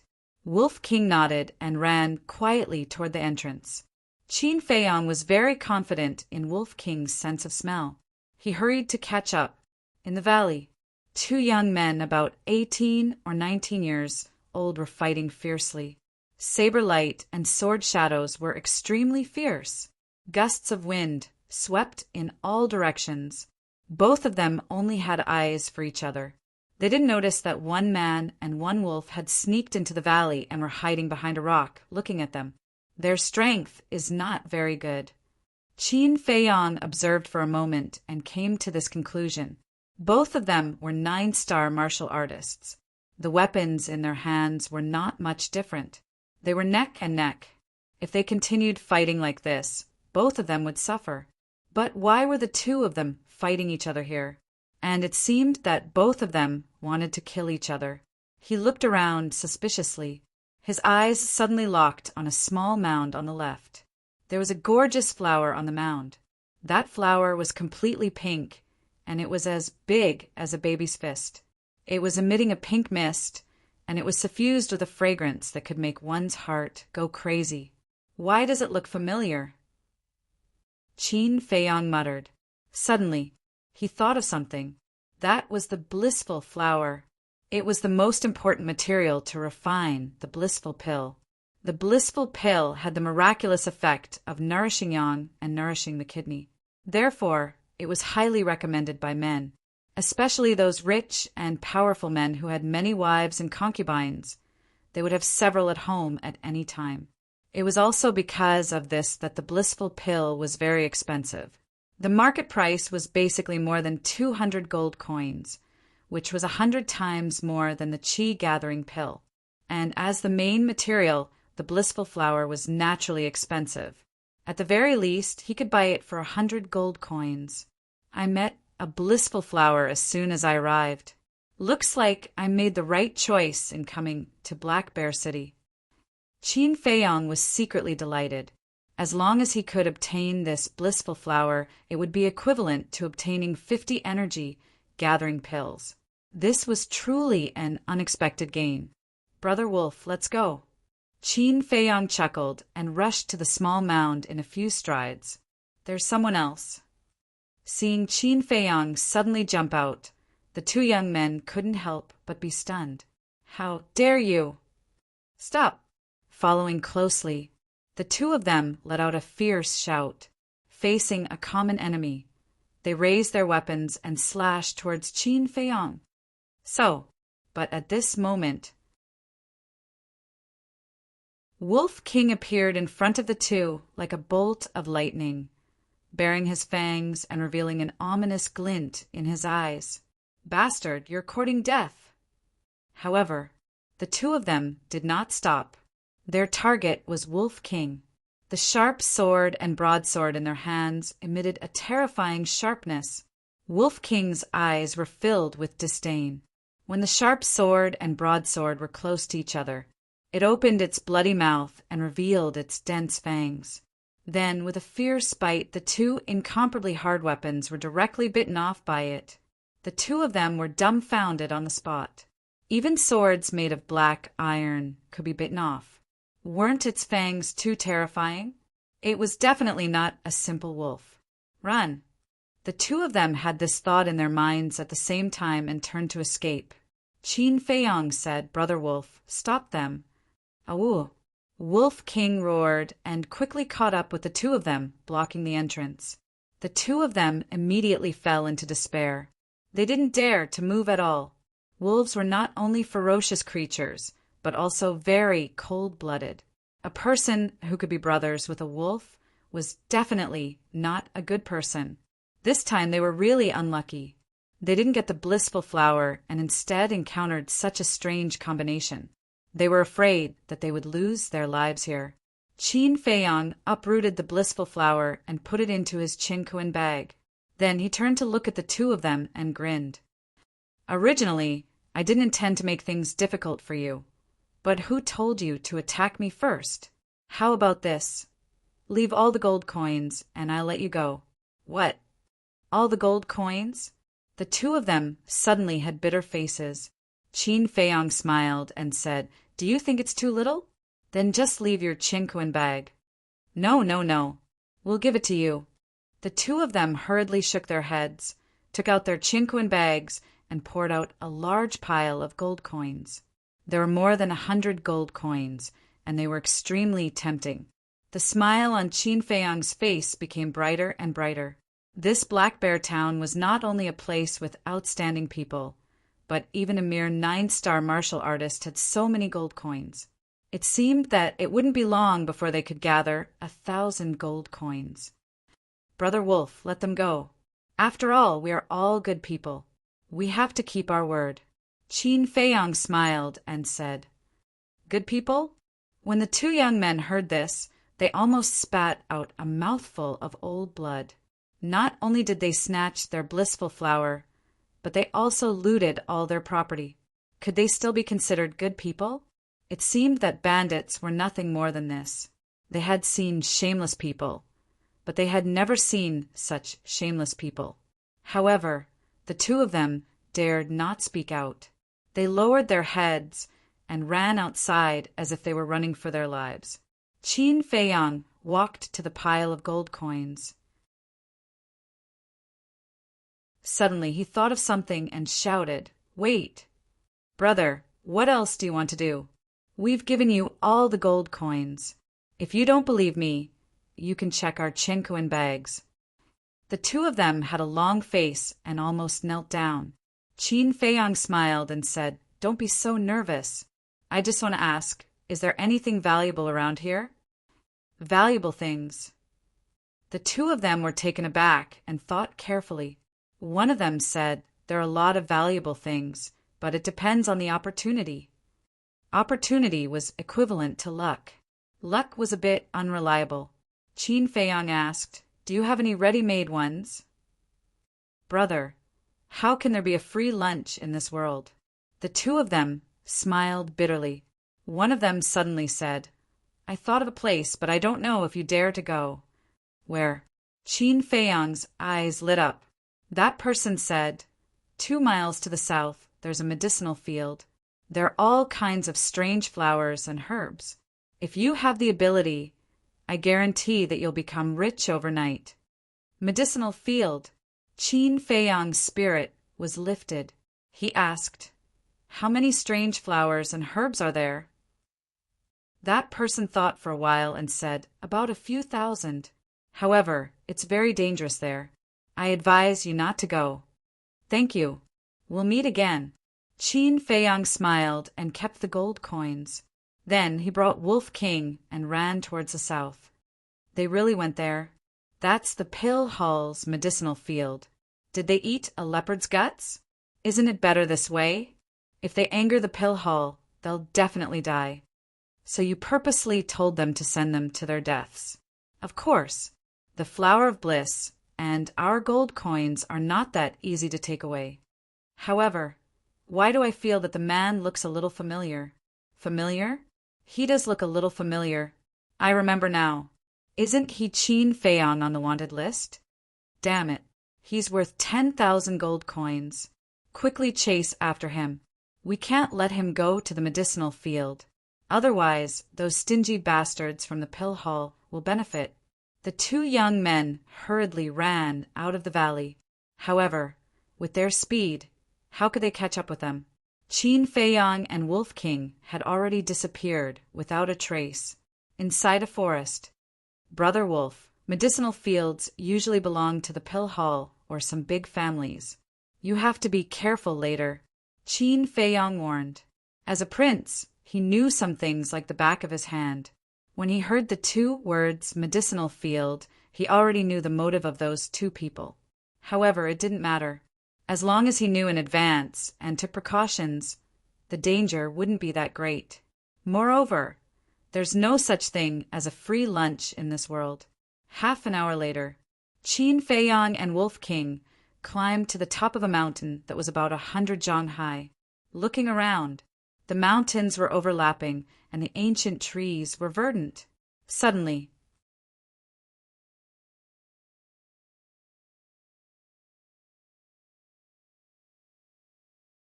Chapter 42. A man and a wolf hid in a dense forest, gasping for breath. So close! Who would have thought that the old man in black was actually a terrifying war king? This was going to be difficult. After catching his breath, Wolf King looked at Qin Feiyang with a questioning expression.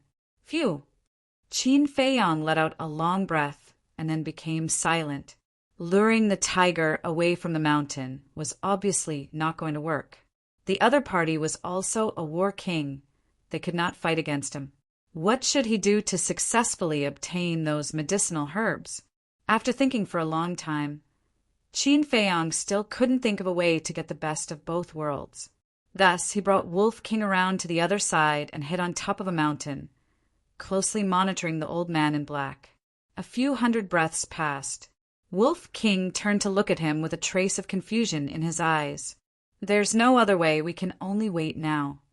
I don't believe that old man will stay in the medicine field forever, Qin Feiyang whispered. Wolf King nodded. Anyway, there was plenty of time. At worst, they could just keep waiting and find an opportunity to make a move. Another hour passed. A weak, gurgling sound suddenly rang out. Qin Feiyang looked at Wolf King with a puzzled expression. Wolf King opened his mouth, awkwardly. Qin Feiyang suddenly understood. He smiled and said, "Go, but don't make too much noise." He had been in seclusion in the castle for 10 days without a single drop of water. After leaving the castle, he had rushed to Black Bear City without stopping, not to mention the Wolf King. Even he felt a little hungry. Woo, woo! Wolf King growled a few times as if warning Qin Feiyang to be careful, and then quietly retreated. Not only 50 breaths. Wolf King returned to Qin Feiyang's side. So fast! Qin Feiyang was surprised. Wolf King shook his head, stretched out his front foot, pointed at the foot of the mountain behind him, and growled. Seeing this, Qin Feiyang was at a loss. He said, "You might as well take me there." However, Wolf King did not descend the mountain. He turned around and stared at the dense forest below. Qin Feiyang also looked over, but he didn't find anything unusual. Just as he was about to ask, 2 figures suddenly walked out of the forest and entered his line of sight. Why are they here too? Qin Feiyang was surprised. The 2 of them were the 2 young men he had met in the valley. Could it be that they also want a share of the loot? A cold light flashed in Qin Feiyang's eyes. He actually wanted to play the mantis, stalking the cicada, unaware of the oriole behind. He was really courting death. Be gentle. Don't alarm that old thing. I know. I don't need you to remind me. But where is this Qin Feiyang hiding? There's so many places to hide here. God knows where he is. Let's go up and have a look. The 2 of them discussed in a low voice while climbing towards the top of the mountain where Qin Feiyang and Wolf King were. How do they know my name? Qin Feiyang frowned. Wolf King turned his head to look at him, as if asking him, "What should I do?" After pondering for a while, a cold smile crept onto Qin Feiyang's face. He took out the flower of bliss and planted it in the soil. Then he covered up his tracks a little and slid down the other side of the mountain with the Wolf King. "Come with me." After entering the dense forest below, Qin Feiyang took Wolf King and rushed towards the waterfall. after a dozen breaths. Qin Feiyong hid behind the bushes beside the waterfall and looked at the top of the mountain. Wolf King looked at him in confusion. I want to use the blissful flower as bait to make the two young men fight and lure the old man in black away. Qin Feiyong explained in a low voice. The only thing he was worried about was that the two of them would hold back because they were afraid of the old man in black and wait until they left this area to fight. This meant that his plan had failed. Of course, the failure of the plan did not mean that he would lose the blissful flower, because he could snatch it from the two of them again. At this time, the two young men finally climbed to the top of the mountain. The intoxicating fragrance of the flowers immediately assailed their nostrils. It smells so good. It's the blissful flower. At the same time, the two of them saw the blissful flower. One of them was about to pounce on it. Jiang Wei, don't rush, the other person hurriedly shouted. Don't rush? Jiang Wei was stunned and sneered. Mu Fei, do you still want to snatch it from me? What a pig! Mu Fei secretly despised him and said in a deep voice, If we fight here and alarm that old thing, not to mention the blissful flower, we might not even be able to keep our lives. Heard it. Jiang Wei couldn't help but feel scared and asked, Then what do you think we should do? Mu Fei said, Pick it first, and after we leave here, we'll fight again. Jiang Wei thought for a moment and nodded. Okay, but we have to make it clear who will keep the blissful flower. Anyway, I don't feel at ease letting you keep it. Mu Fei raised his eyebrows and said in a deep voice, As long as you promise me that you won't mess around here, I'll let you keep it. Okay, I promise I won't mess around. Jiang Wei readily agreed. However, he was sneering in his heart. When it entered his pocket, there was no way he would take it out again. Mu Fei said, Go and pick it.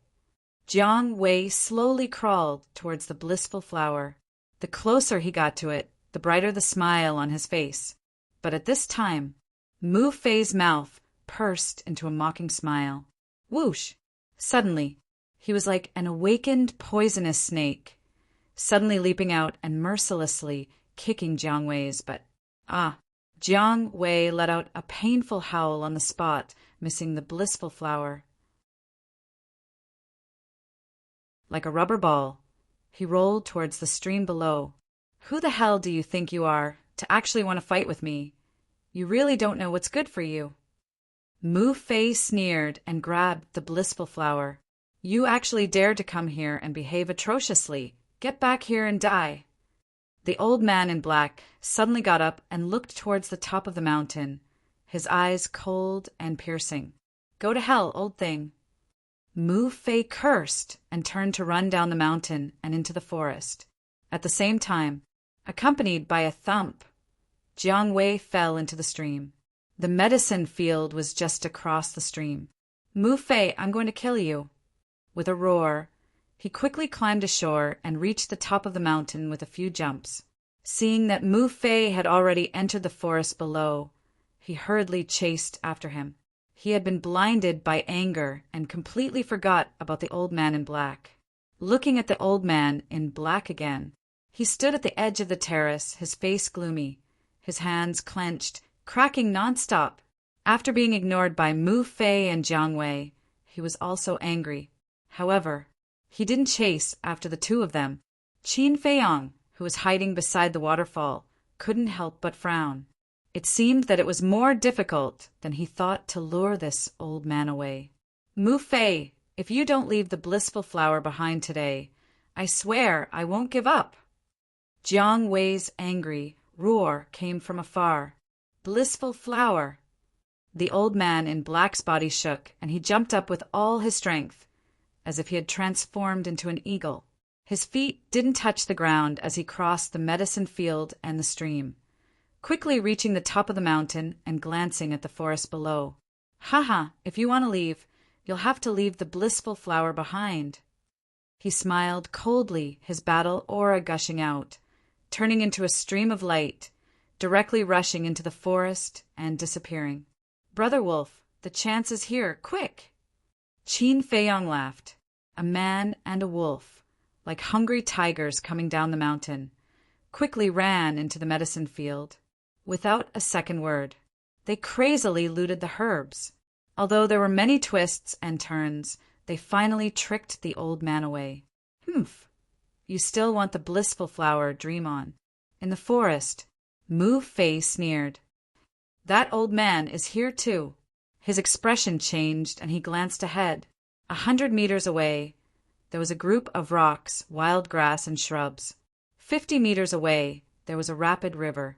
He used all his strength, quickly ran into the group of rocks, carefully hiding.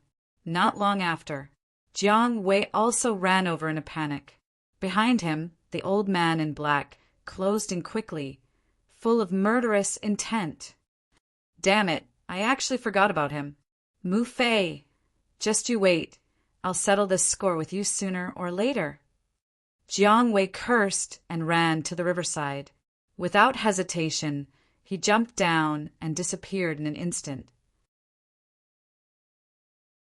The old man in black chased to the river.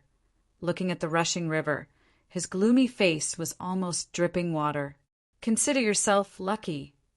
After a long time, he said coldly, turned around, and rushed towards the medicine field.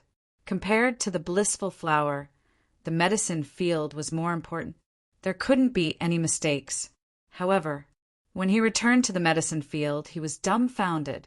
Where were the herbs? Why did they all disappear? Not good. It must have been a diversion, just now. 2 little bastards, I'm going to kill you. He roared, carrying monstrous anger, and chased after Mu Fei and Jiang Wei again. But he didn't notice that as soon as he left, a man and a wolf appeared out of thin air. It was Wolf King and Qin Feiyang. Wolf King looked at the top of the mountain, his eyes full of sarcasm. Brother Wolf, let's go. Although Mu Fei and Jiang Wei are now scapegoats, if we are caught, they will definitely sell us out. While we haven't attracted attention, let's hurry to Black Bear City and sell these herbs. Qin Feiyang said. Wolf King grinned, his eyes full of sinister laughter. Whoosh!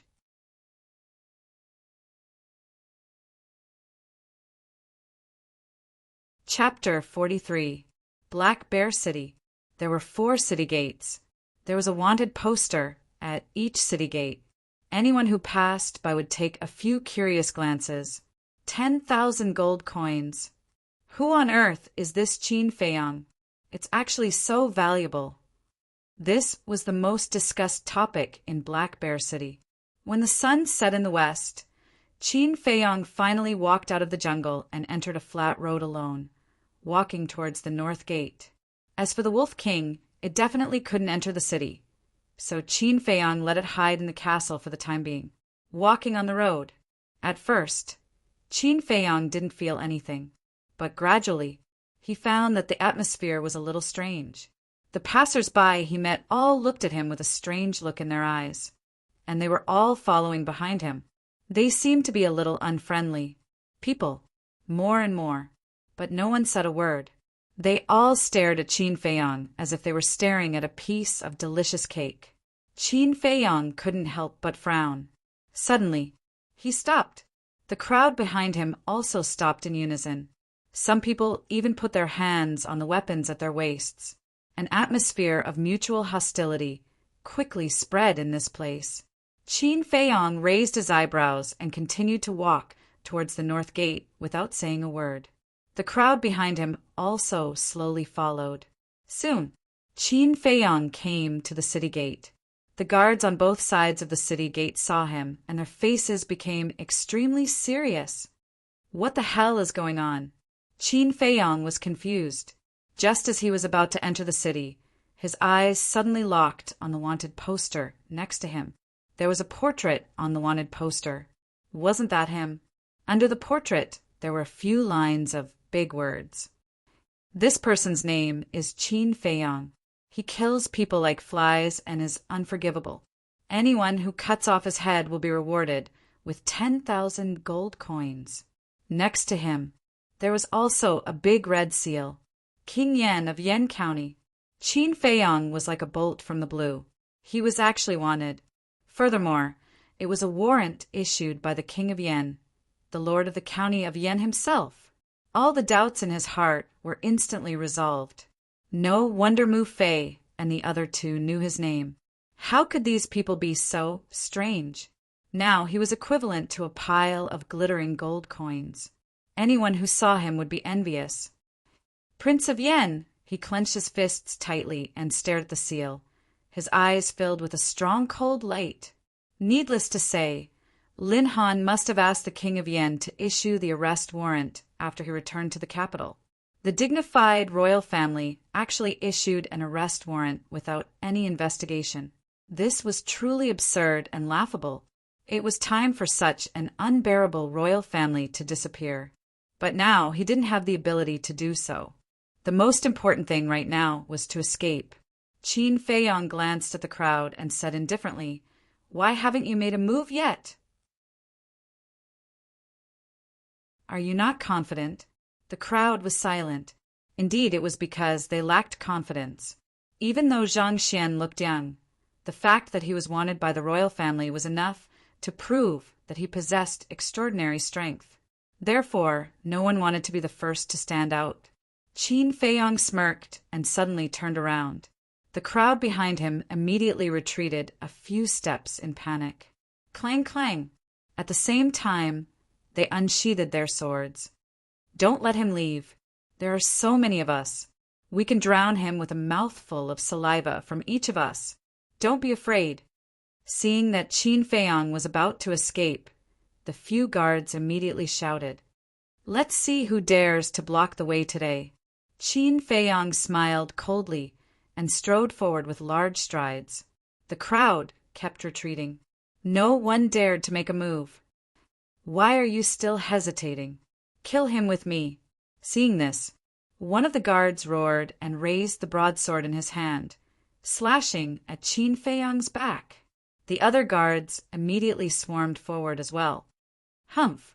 Qin Feiyong snorted and suddenly turned around. Chang Shui appeared in a flash. Clang! The broadswords broke on the spot. Qin Feiyong threw a few punches at lightning speed. Ah! The guards screamed in pain and smashed into the wall behind them like meteorites. They spat out blood and their faces were pale. "He's so strong." Seeing this scene, the surrounding crowd turned pale with fright. Those guards were all one-star martial masters, but in front of this guy, they didn't even have the strength to fight back. His head is worth 10,000 gold coins. What are you waiting for? Let's work together and kill him. We'll divide the 10,000 gold coins equally. The two guards roared. Kill. Men die for wealth. Birds die for food. Under the temptation of the gold coins, the surrounding crowd finally waved their knives at Qin Feiyong. Qin Feiyong's eyes were cold. With the Chang Shui in his hand, he was like a human-shaped tyrannosaurus. Wherever he went, blood splattered in the sky. In less than 3 breaths, he tore open a gap and left the encirclement. More than a dozen people were lying on the ground, wailing. "Don't let him escape." The rest of the people swarmed towards Qin Feiyong.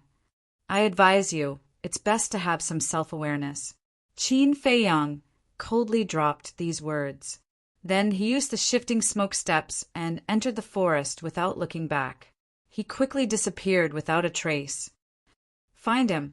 The crowd also followed into the forest. What happened?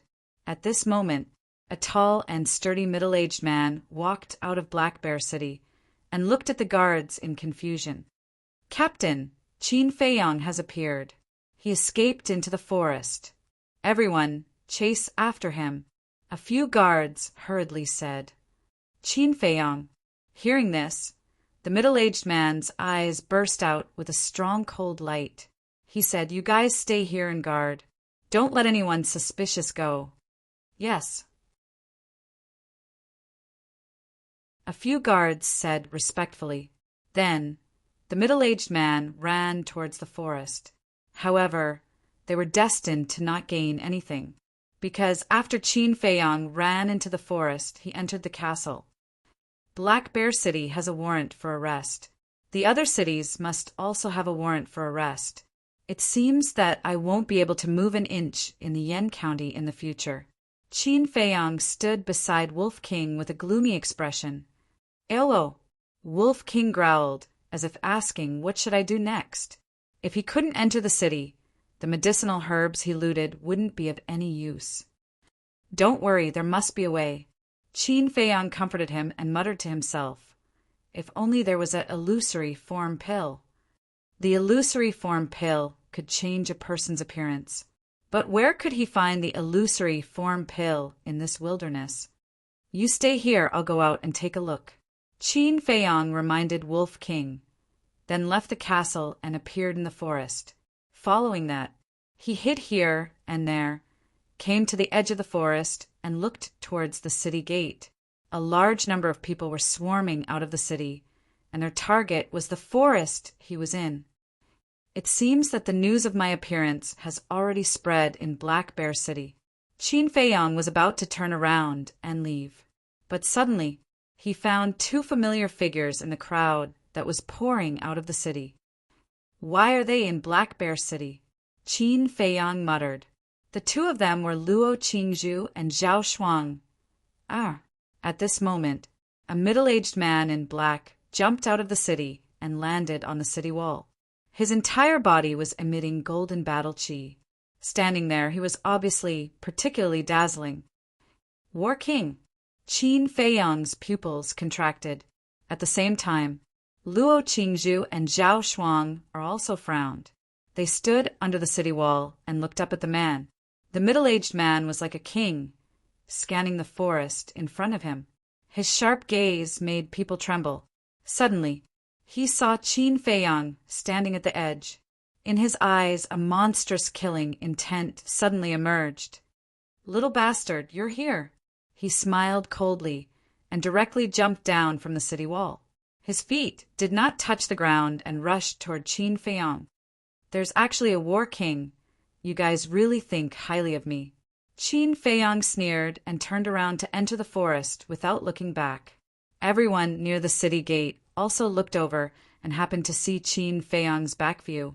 Suddenly, they seemed to have eaten stimulants and rushed toward the forest. "It's really him. Isn't he a little too bold?" Luo Qingzhu and Zhao Shuang looked at each other, their beautiful brows sinking deeper and deeper. Zhao Shuang asked in a low voice, "Sister Qingzhu, do you want to help him?" This Luo Qingzhu hesitated. Helping Qin Feiyang was the same as going against Swallow City's Lin family. No, there was also the royal family now. If they were discovered, the consequences would be unimaginable. Although the Lin family and the royal family did not dare to kill her openly, they could send people to assassinate her. At that time, it would be impossible to guard against. Help him one more time, but we definitely can't let the Lin family know. Luo Qingzhu said in a low voice. Zhao Shuang nodded. The two of them also walked into the forest, one after another. Whether it was temperament or appearance, they were outstanding. No matter where they went, they were a beautiful scenery. But at this moment, no one paid attention to them. They were all looking for Qin Feiyang. They were also looking for him. However, after searching for a few hundred meters, they could not find Qin Feiyang. Moreover, there was no news from other places. It felt like Qin Feiyang had disappeared from the face of the earth. Luo Qingzhu and Zhao Shuang returned to the edge of the forest. At the edge, there was no one to be seen. It was quiet. Everyone thought that Qin Feiyang had escaped into the depths of the forest, so they all went to the depths of the forest to look for him. The two women stood beside a big tree and scanned the forest in front of them, their brows furrowed. With so many people entering the forest, and even a war king, even a fly should be found. Where was this guy hiding? Night fell. The forest fell into darkness. However, no one left. They held torches and searched everywhere, as if they would not give up until they found him. Luo Qingzhu said, "He must have escaped into the mountains. Let's go back to the city first and come back tomorrow morning to take a look." Zhao Shuang nodded. Two beauties, are you looking for me? But just as the two of them turned around, a faint laughter came from the leaves above. The two of them were stunned and looked up. Immediately they saw a black shadow pushing aside the branches, jumping down and landing steadily on the ground. Who else could he be but Qin Feiyang? You've been hiding up there? Luo Qingzhu and Luo Qingzhu looked at him in shock. Qin Feiyang laughed. If I had been hiding up there, I would have been discovered long ago. At first, he was hiding in the castle. When there were no more footsteps, he ran out and hid in a big tree nearby, looking for an opportunity to enter the city.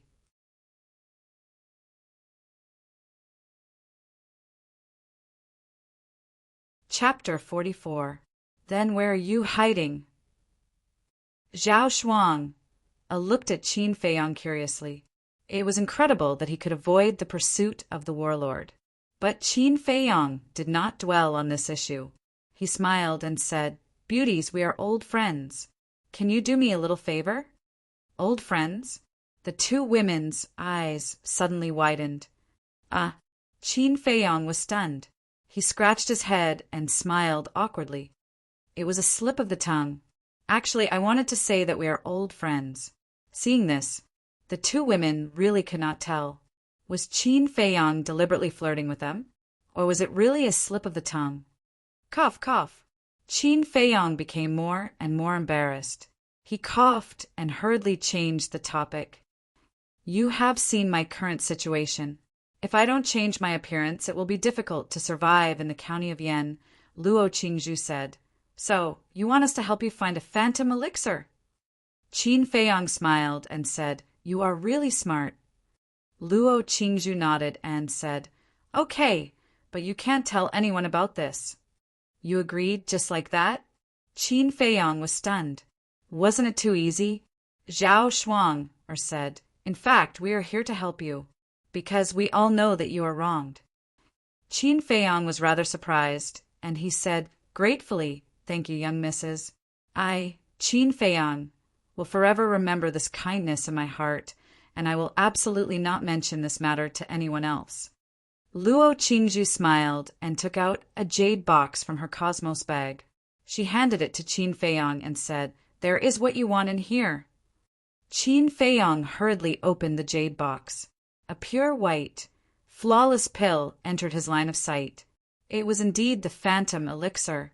Luo Qingzhu smiled and said, This phantom elixir was originally reserved for my life-saving use. Since you need it, I will give it to you. But remember, from now on, you owe me a favor. The phantom elixir was indeed a good way to save one's life, because it was difficult for others to recognize a stranger's face. Thank you. Qin Feiyang looked at her gratefully, took out the illusory form pill, and quickly stuffed it into his mouth. Then, something amazing happened. Qin Feiyang's face twisted rapidly. In less than 5 breaths, a completely unfamiliar face appeared in front of Luo Qingzhu and Luo Qingzhu. Qin Feiyang still had the appearance of a young man, but he looked a little pale and had the aura of a scholar. Zhao Shuang took out a mirror and handed it to Qin Feiyang. Qin Feiyang took the mirror and looked at it carefully. He nodded and smiled, Not bad, not bad. This way, I can enter the city openly. By the way, why are you in Black Bear City? Qin Feiyang returned the mirror to Zhao Shuang and looked at the two suspiciously. Luo Qingzhu smiled and said, My uncle lives in Black Bear City. Since it's on the way, I decided to pay him a visit. On the way, Qin Feiyang was slightly stunned. Judging from her tone, Luo Qingzhu didn't seem to like this so-called uncle very much. But this was someone else's family matter, and he couldn't be bothered. Zhao Shuang said, Qin Feiyang, you have to be careful now. Don't expose yourself. The warlord who is chasing you is from the Lin family of Yan City. And according to our sources, there are people from the Lin family in every city in the county of Yan. Luo Qingzhu added, We came to Black Bear City this morning. Your arrest warrant was issued yesterday, so we went to ask around. Such a big lineup. These bastards really think highly of me. Qin Feiyang sneered. Whoosh! At this moment, there was a sound of something breaking through the air. Qin Feiyang looked over, and his expression was slightly stunned. Then, a trace of playfulness crept up on his face. The person who came was the old man in black, who was guarding the herb field. Mu Fei and Jiang Wei were also there. But at this moment, the two of them had bruises all over their bodies. They were like two injured chicks. The old man in black held one in each hand. Cousin!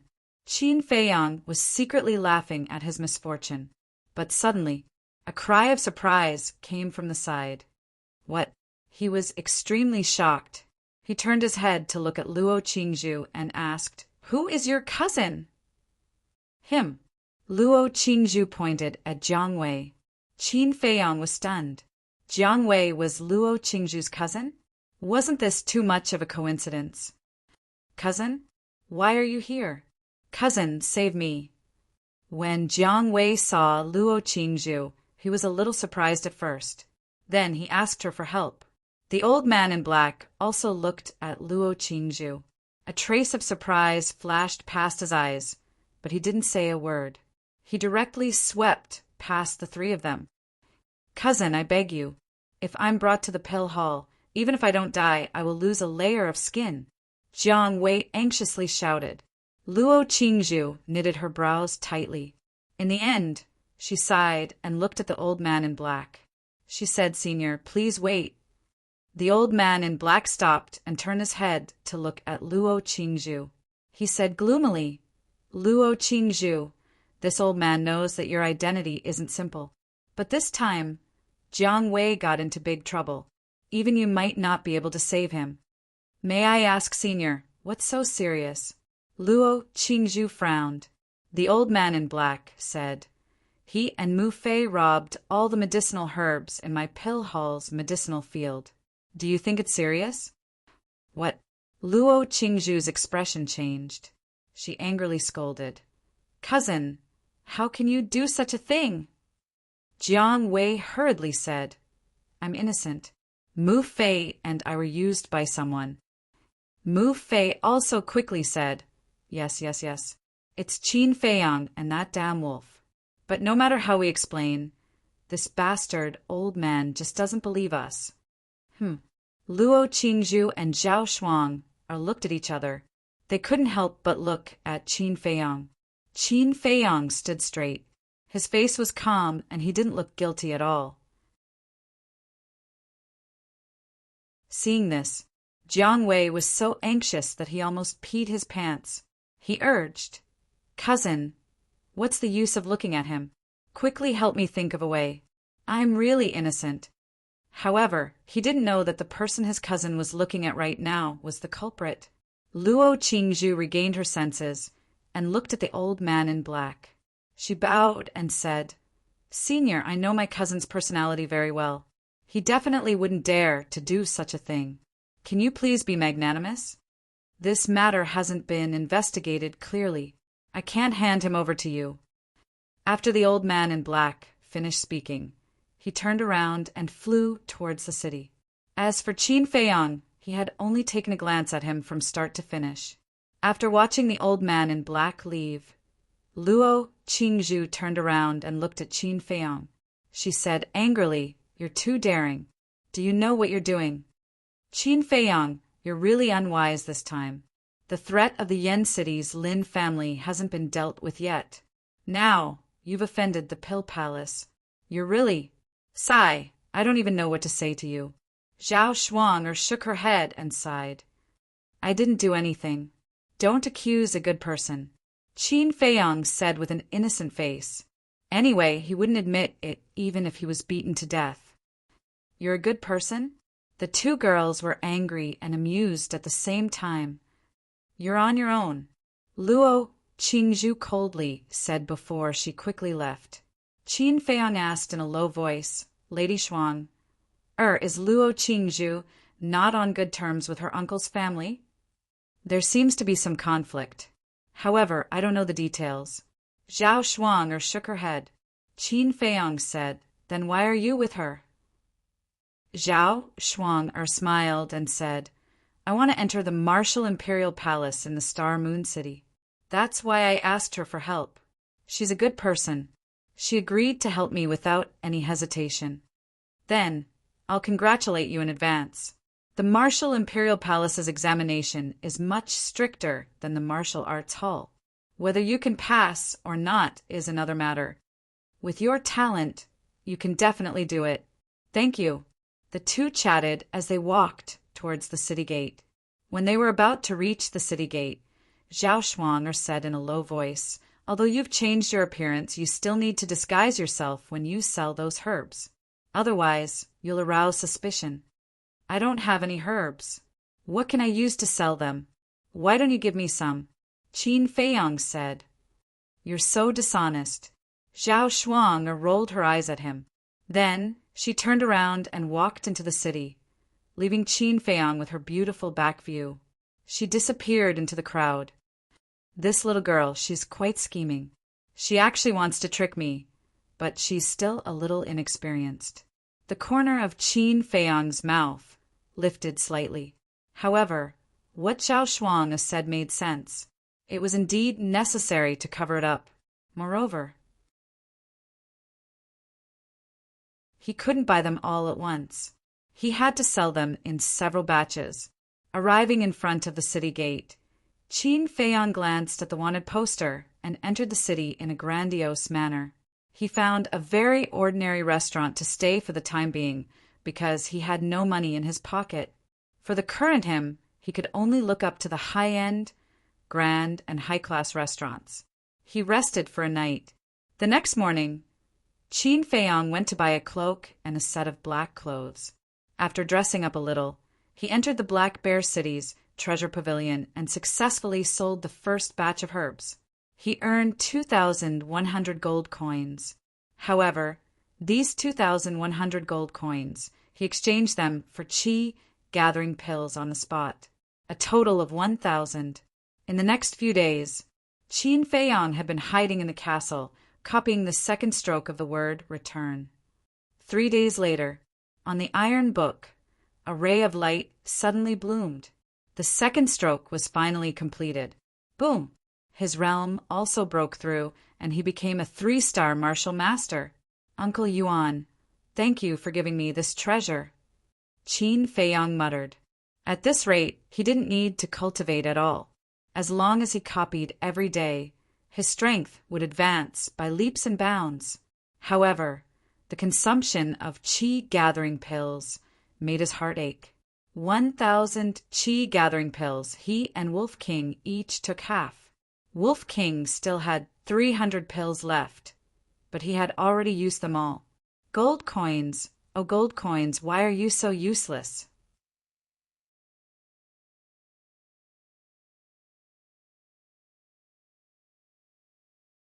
Chapter 45. Although the weather was hot, the streets of Black Bear City were still bustling with noise. Qin Feiyang walked among the crowd and listened carefully. Gradually, the corners of his mouth curled into a smile. Although 3 days had passed, the most talked about topic was still him. Moreover, there were still many people who didn't give up and formed teams to look for him in the mountains outside the city. As for Mu Fei and Jiang Wei, after a round of interrogation and investigation by the higher-ups of the Pill Palace, they were proven to be innocent and were released. Now, all the spearheads were pointed at Qin Feiyang. The Battle King of Yen City's Lin family had received an order from Lin Han to find Qin Feiyang no matter what. However, other than Luo Qingzhu and Zhao Shuang, no one knew that Qin Feiyang had already sneaked into the city. Take your time to find him. When I step into the Battle King and activate my battle soul, it will be the time of your death. Qin Feiyang sneered secretly. 5 years ago, he was known as a monster that only appeared once every 10,000 years. And now, not only did he have the 6 words divine formula, he also broke through the warrior realm and opened the first level of the door of potential. He had been reborn. Whether it was talent or potential, he was better than before. Plus, his foundation was still there. As long as he had enough resources, he was confident that he would be able to return to being a 9-star martial master in half a year, or even go one step further. The most important thing now was resources. Qin Feiyang put away his distracting thoughts and quickly rushed to the treasure pavilion. When he arrived near the treasure pavilion, he found a dark alley. Seeing that there was no one around, he took out a cloak and black clothes from his chinquin bag and slightly disguised himself. Then he strode into the treasure pavilion. He wore a cloak and black clothes. This outfit made him look very mysterious. As soon as he walked into the treasure pavilion, he attracted a lot of curious gazes. However, when a woman in red saw Qin Feiyang, her eyes suddenly lit up. She hurriedly greeted him and bowed. "Lord, you're here again." 3 days ago, when Qin Feiyang came to sell the first batch of herbs, it was this woman who received him. Qin Feiyang said in a low and hoarse voice. "Sir, please follow me." The red-clothed woman hurriedly led the way and brought Qin Feiyang to a small room. This was the place to receive important guests. The woman in red smiled and said, "Sir, I'll go prepare some tea for you. Please wait for a moment." "No need." Qin Feiyang waved his hand. "Drink tea?" He didn't have the time for that. The woman in red was stunned for a moment before she asked, "Sir, are you here today to buy it? Or are you going to sell it?" "Sell." Qin Feiyang took out his chinquin bag and poured out a large pile of medicinal herbs. "There are still so many." The red-clothed woman was shocked. The transaction 3 days ago had given her a fright. However, she did not expect that there would be so many medicinal herbs. Who exactly was this mysterious man? Qin Feiyang frowned and said in a hoarse voice, "Count them quickly." "Yes, yes, yes." The woman in red quivered and hurriedly squatted on the ground. As she counted, she asked, "My lord, do you still want exchange for qi gathering pills this time?" "Yes." Qin Feiyang nodded. "You're really a man of few words." The woman in red murmured and was quite puzzled. Didn't he just exchange for 1,000 pills 3 days ago? Why did he change again? Did this man eat qi gathering pills as if they were his meals? However, having been in the treasure pavilion for a few years, she also knew what to ask and what not to ask. Half an hour passed. The woman in red finally finished counting. After careful calculation, she looked at Qin Feiyang and said with a smile, "My lord, these medicinal herbs are worth 1,500 gold coins. You're now a big customer of the treasure pavilion. This time, I'll sell you the qi gathering pills according to the market price. There are 750 pills in total. If you don't have any objections, I'll go and get them for you now." "Thank you," Qin Feiyang said lightly. However, his brows, which were covered by the cloak, were frowning at this moment. To copy the first stroke, 500 qi gathering pills were consumed. To copy the second stroke, 2,000 qi gathering pills were consumed, which was 4 times the cost of the first stroke. If the third stroke was also 4 times the cost, then he had to prepare 8,000 qi gathering pills. 750 pieces was a long way from 8,000 pieces. "I'll just sell them all at once." Qin Feiyang made up his mind. At this time, the woman in red put away all the medicinal herbs and turned to walk outside. "Wait." Qin Feiyang reached out and said, "My lord, what can I do for you?" The woman in red looked back at him in confusion. Qin Feiyang took out his chinquin bag and poured out the rest of the medicinal herbs. Most of these medicinal herbs were relatively rare and should be able to be sold at a good price. As for the woman in red, she was completely dumbfounded. Qin Feiyang said, "Help me exchange these for qi gathering pills." Okay. The woman in red nodded repeatedly. Today, she really met a super big customer. After counting, she was extremely excited. She got up and looked at Qin Feiyang, saying, "My lord, this batch of medicinal herbs is worth 3,000 gold coins in total, equivalent to 1,500 qi gathering pills." Qin Feiyang said, "Bring me the qi-gathering pills immediately." After the woman in red put away the medicinal herbs, she quickly walked out of the room. 2,000, 1,500, 3,000 gold coins. Qin Feiyang was also quite surprised. Originally, he thought that these medicinal herbs could only be sold for 5,000 gold coins, but he did not expect that they would be sold for 6,600 gold coins. Looting the medicinal field, money came quickly. It seemed that he had to inquire about whether there were any other medicinal fields near Black Bear City. After dozens of breaths, the woman in red returned to the room and handed Qin Feiyang a chinquan bag. "Goodbye." Qin Feiyang did not count it and directly put it in his arms. After saying goodbye, he quickly left the treasure pavilion. But there was a big man in black sneakily following behind him. After a while, Qin Feiyang once again walked into the alley. As he was about to take off his cloak, he suddenly turned around to look. The black-clothed man was standing in the crowd outside the alley looking around.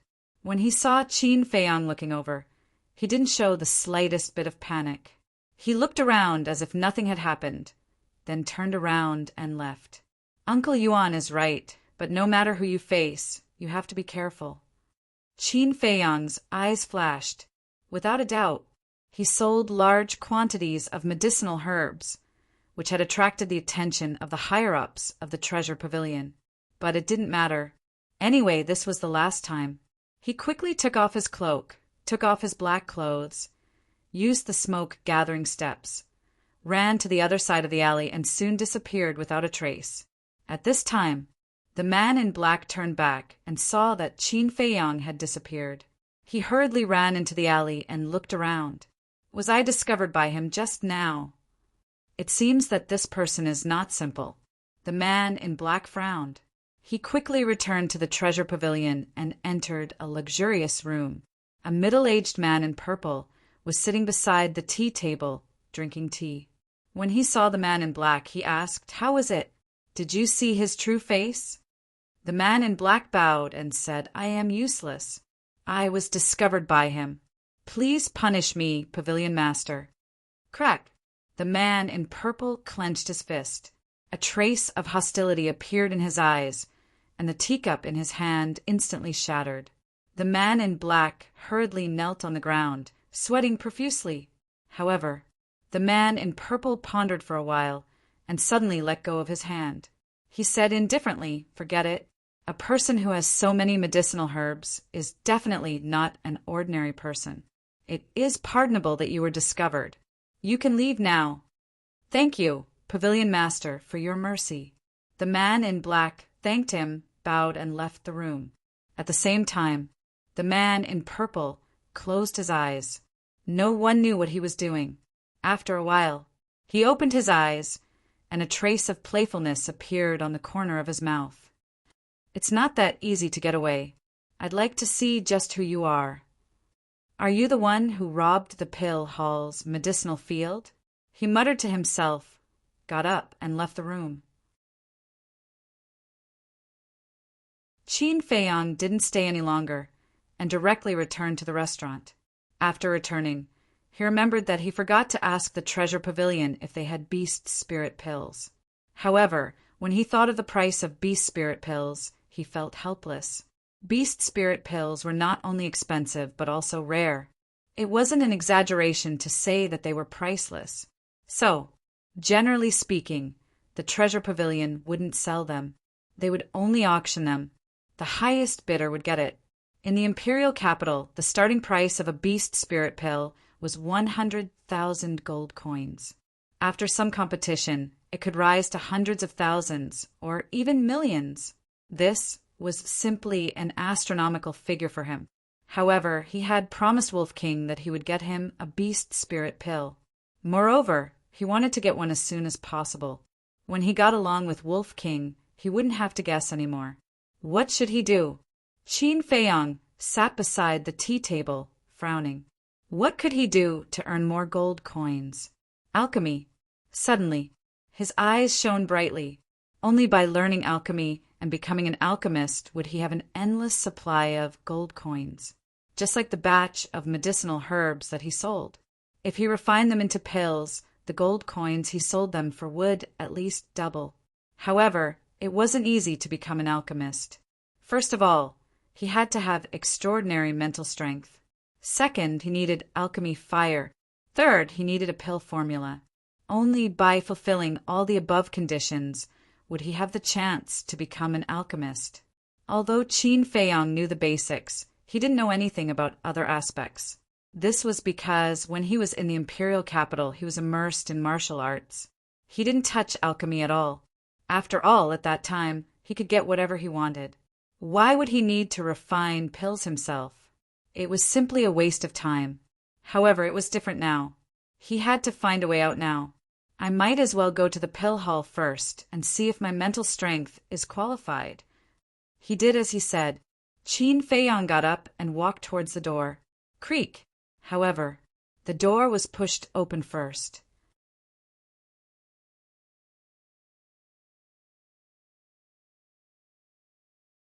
Chapter 46. An expert. Qin Feiyang stopped and stared at the purple-clothed man. His pupils shrunk. After the purple-clothed man entered, he looked at the layout of the room and looked at Qin Feiyang. He smiled faintly and said, "Qin Feiyang, you really know how to hide." What? Qin Feiyang was shocked. However, the next moment, he was like a frightened little rabbit as he scanned the room in bewilderment and asked, "Where is Qin Feiyang?" A cold light flashed in the purple-clothed man's eyes. He said faintly, "Aren't you Qin Feiyang?" Who is this person? Does he really know my identity? A thought flashed across Qin Feiyang's mind. He turned around and looked at the purple-clothed man. He said in a panic, "Senior, Qin Feiyang is a wanted criminal of the royal family. You can't say such things." "Am I saying such things?" the purple-clothed man asked. "Aren't you?" Qin Feiyang asked back. "Kid, you're smart, but you can't hide from me." The purple-clothed man revealed a mocking look. Qin Feiyang said anxiously, "Senior, I'm really not Qin Feiyang. There's a picture of him on the wanted poster. You can go and take a look. I don't look like him at all. In this world, there's something called the illusory form pill." The purple-clothed man said faintly. He walked to the side of the tea table and sat on the chair. He looked at Qin Feiyang playfully. "Damn it, did Zhao Shuang err and Luo Qingzhu betray me?" Qin Feiyang's heart was filled with murderous intent. No, this person's aura was unfathomable. He was definitely a battle king. If he was sure that Qin Feiyang was Qin Feiyang, would he still talk so much nonsense with him? Obviously not. He would definitely capture him on the spot. However, this person kept asking him questions. It was obvious that he was testing him. At this moment, his face sank. He faced the purple-clothed man and cupped his hands. "Senior, I know you're powerful. However, you can't accuse a good person. Would the person who robbed the pill hall's medicinal field be a good person?" The purple-robed man sneered. "It seems like you've already determined that I'm Qin Feiyang. Since that's the case, I won't waste my time talking nonsense. I'll go to the Dan Palace now and ask the people there to verify my identity. When they find out that I'm not Qin Feiyang, I hope that Senior can publicly apologize to me." Qin Feiyang said word by word. After saying that, he turned around angrily and walked out. Even this didn't work. Looks like he really isn't Qin Feiyang. The purple-clothed man's eyes flickered as he smiled and said, "Little brother, don't be angry. I was just joking with you earlier." Our pavilion. Qin Feiyang's pupils shrank. There was only one kind of person who would call himself the owner of this pavilion, and that was the owner of the precious treasure pavilion. But didn't he shake off the black-clothed man earlier? How did he find this place? He stopped and turned around to look at the purple-clothed man. He said, "Senior, although you're the owner of the precious treasure pavilion, you shouldn't joke around like this.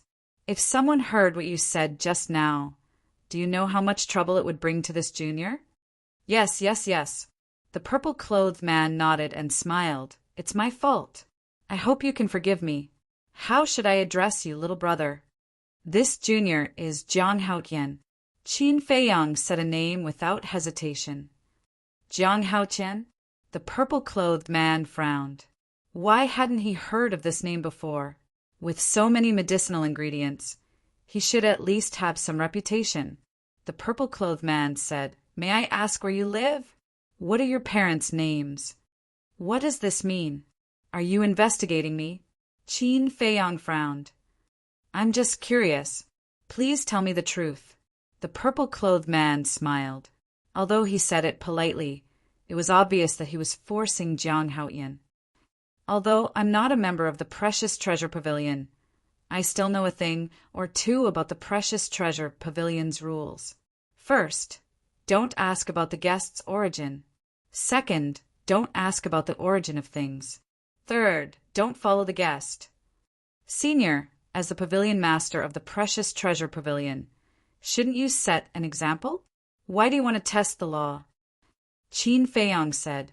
The purple-clothed man raised his eyebrows and said lightly, I didn't expect you to know the rules of the Precious Treasure Pavilion, but in Black Bear City I have the final say.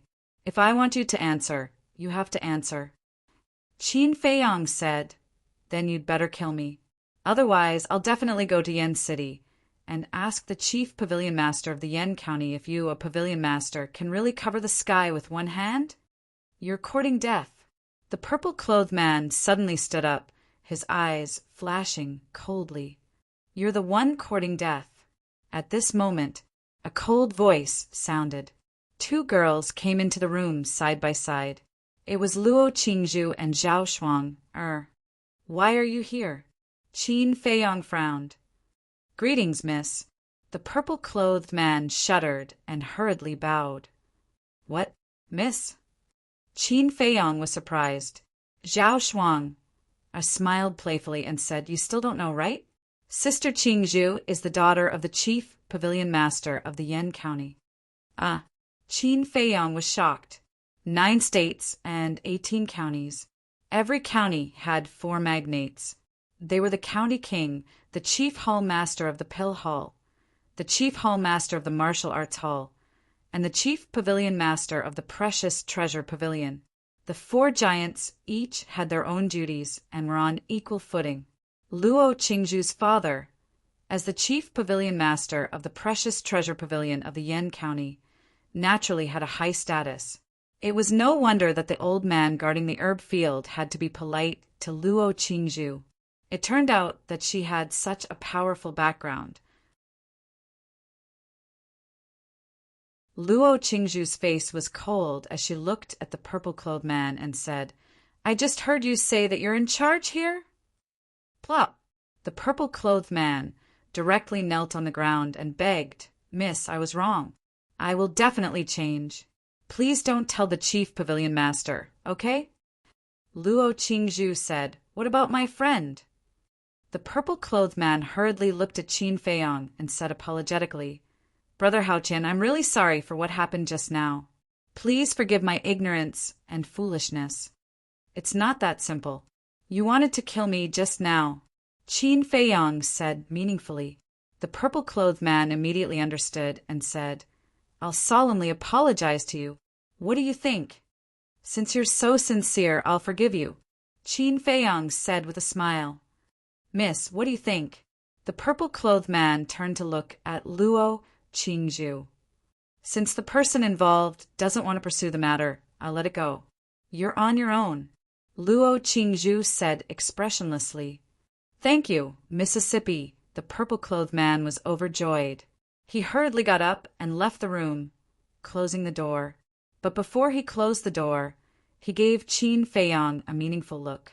Qin Feiyang retracted his gaze and looked at the 2 girls. He shook his head and sighed. I'm a man of indomitable spirit.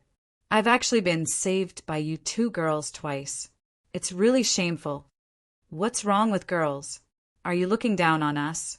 Zhao Shuang glared at him unhappily. Qin Feiyang hurriedly waved his hand and said respectfully, I wouldn't dare. One of you is a genius girl, and the other is the Miss of Treasure Pavilion. I'll have to rely on you to take care of me in the future. Glib tongue. The two of them rolled their eyes at him. Qin Feiyang chuckled and asked, "Why are you looking for me?" Luo Qingzhu said, "We'll be going to Star Moon City later. We want to ask you if you want to come with us." "Why?" Qin Feiyang scratched his head and looked at them in confusion. He grinned and said, "Don't tell me you both like me." "Like you? Why don't you look in the mirror?" The two girls immediately rolled their eyes. Without saying a word, they turned around and left. "What do you mean?" Qin Feiyang was startled and became even more puzzled. "Oh, so that's how it is." Soon, he reacted. The reason why these two girls invited him to Star Moon City was probably because they wanted to take care of him at a critical moment. "Thank you. I appreciate your kind intentions, but I really can't go to this Star Moon City." Qin Feiyang muttered. Zhao Shuang, and Luo Qingzhu had already helped him twice. He didn't want to trouble them again. Most importantly, his future path was filled with danger. The closer they were to him, the more dangerous it would be for the two of them. At this time, the purple-clothed man returned to the room and said with a flattering smile, "Brother Haotian, you really scared me to death. Why didn't you say so earlier that you and the miss knew each other?" Qin Feiyang sorted out his emotions and said with a fake smile, "If I had said it earlier, wouldn't I not have been able to see your true face?" The purple-clothed man laughed embarrassedly and said, "Brother Haotian, give me that universe bag." Universe bag. Qin Feiyang was puzzled. "It's the universe bag that contains the qi-gathering pills," the purple-clothed man said. Qin Feiyang escaped from his embrace and frowned. "Is there a problem with this universe bag?" "There is a small problem." The purple-clothed man laughed awkwardly. With a wave of his hand, a white beam of light shot out of the universe bag. "Battle Qi." Qin Feiyang raised his eyebrows. Only now did he finally understand why this person was able to find this place. The reason was because of this battle Qi. After stepping into the War Chief realm and activating the Battle Soul, the true Qi would evolve into Battle Qi. Therefore, Battle Qi and Battle Soul were closely related. Just like now, when the purple-clothed man stored his Battle Qi in the universe bag, he could rely on the Battle Soul to track the location of this Battle Qi. Unknowingly, Qin Feiyang broke out in a cold sweat. Obviously, 3 days ago, after selling the first batch of medicinal herbs, it had already attracted this person's attention. However, he thought that by selling it in several batches, he would be able to do it without fail. How could he be so naive, so childish? In this world, there were many people smarter than him. What qualifications did he have to look down on other people's intelligence? This kind of mistake could not be made again in the future because it would cost him his life. Moreover, in the future, even if it came from the treasure pavilion, he would have to inspect it on the spot to prevent himself from being schemed against again. This lesson made Qin Feiyang completely wake up and realize his own shortcomings. He could outsmart his peers, but facing the older generation, especially those old foxes, his intelligence was far from enough. Seeing Qin Feiyang's gloomy face and silent, the purple-clothed man thought that he had angered him and anxiously said, "Brother Haotian, I'm really sorry. How do you want me to apologize?" "Just tell me." This apology was not just a few words of apology. The main point was the word apology.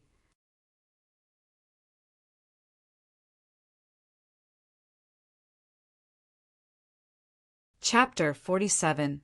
What? The purple-clothed man's face turned green. "Didn't you tell me to ask for it?" Qin Feiyang opened his mouth, revealing a mouthful of white teeth. "I did say that, but you can't ask for too much."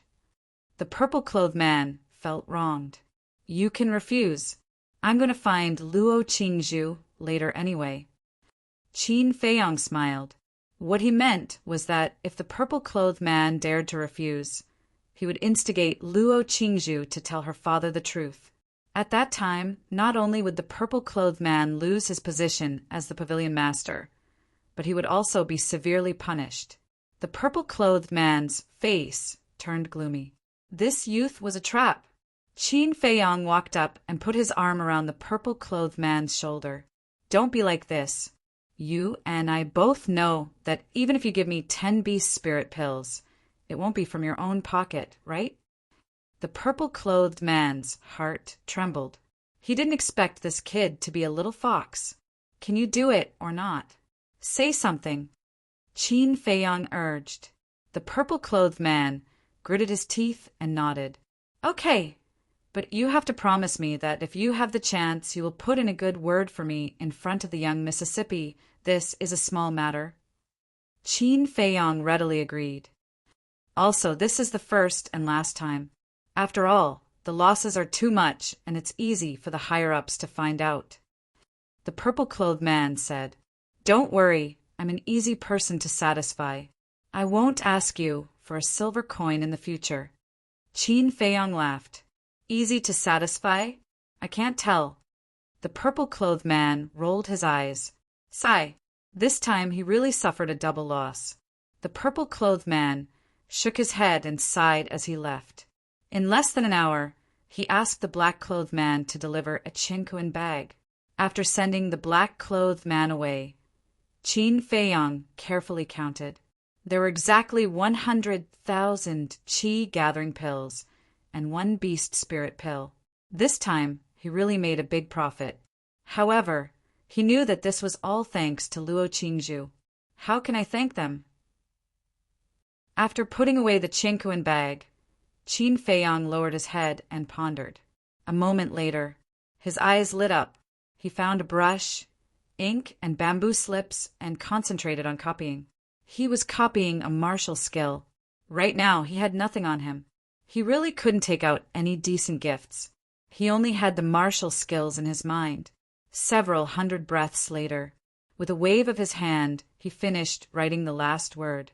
There were a total of 2 martial skills. One was a support-type martial skill, Gale Steps. The other was a killing martial skill, Mystic Moon Palm. Qin Feiyang grabbed the bamboo slips and scanned them one by one. He said with a smile, These 2 martial skills are both perfect grade martial skills. If I take them to auction, it will definitely cause a frenzy. They should like it. Auction? Suddenly, Qin Feiyang was taken aback. Yeah, why am I so stupid? I can just copy the martial skill and auction it off.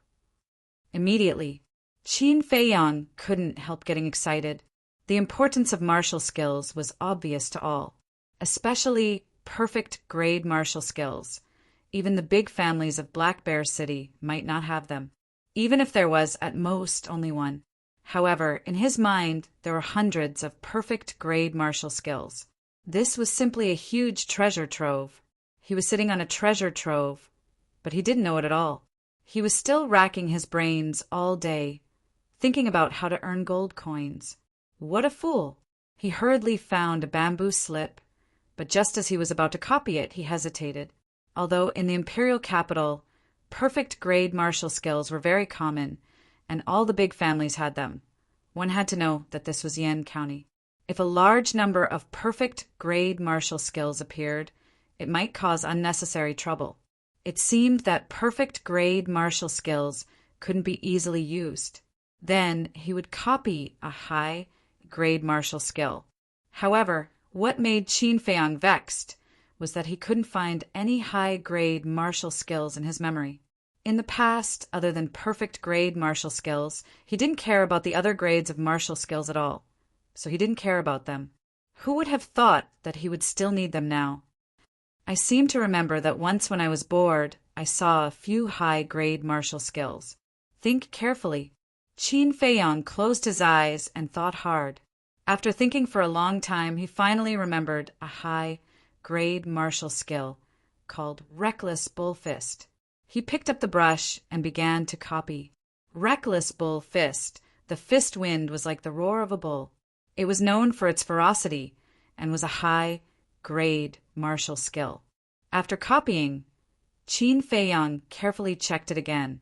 After confirming that there were no mistakes, he smiled and said, "I wonder how many gold coins a high-grade martial skill can be sold for in Black Bear City."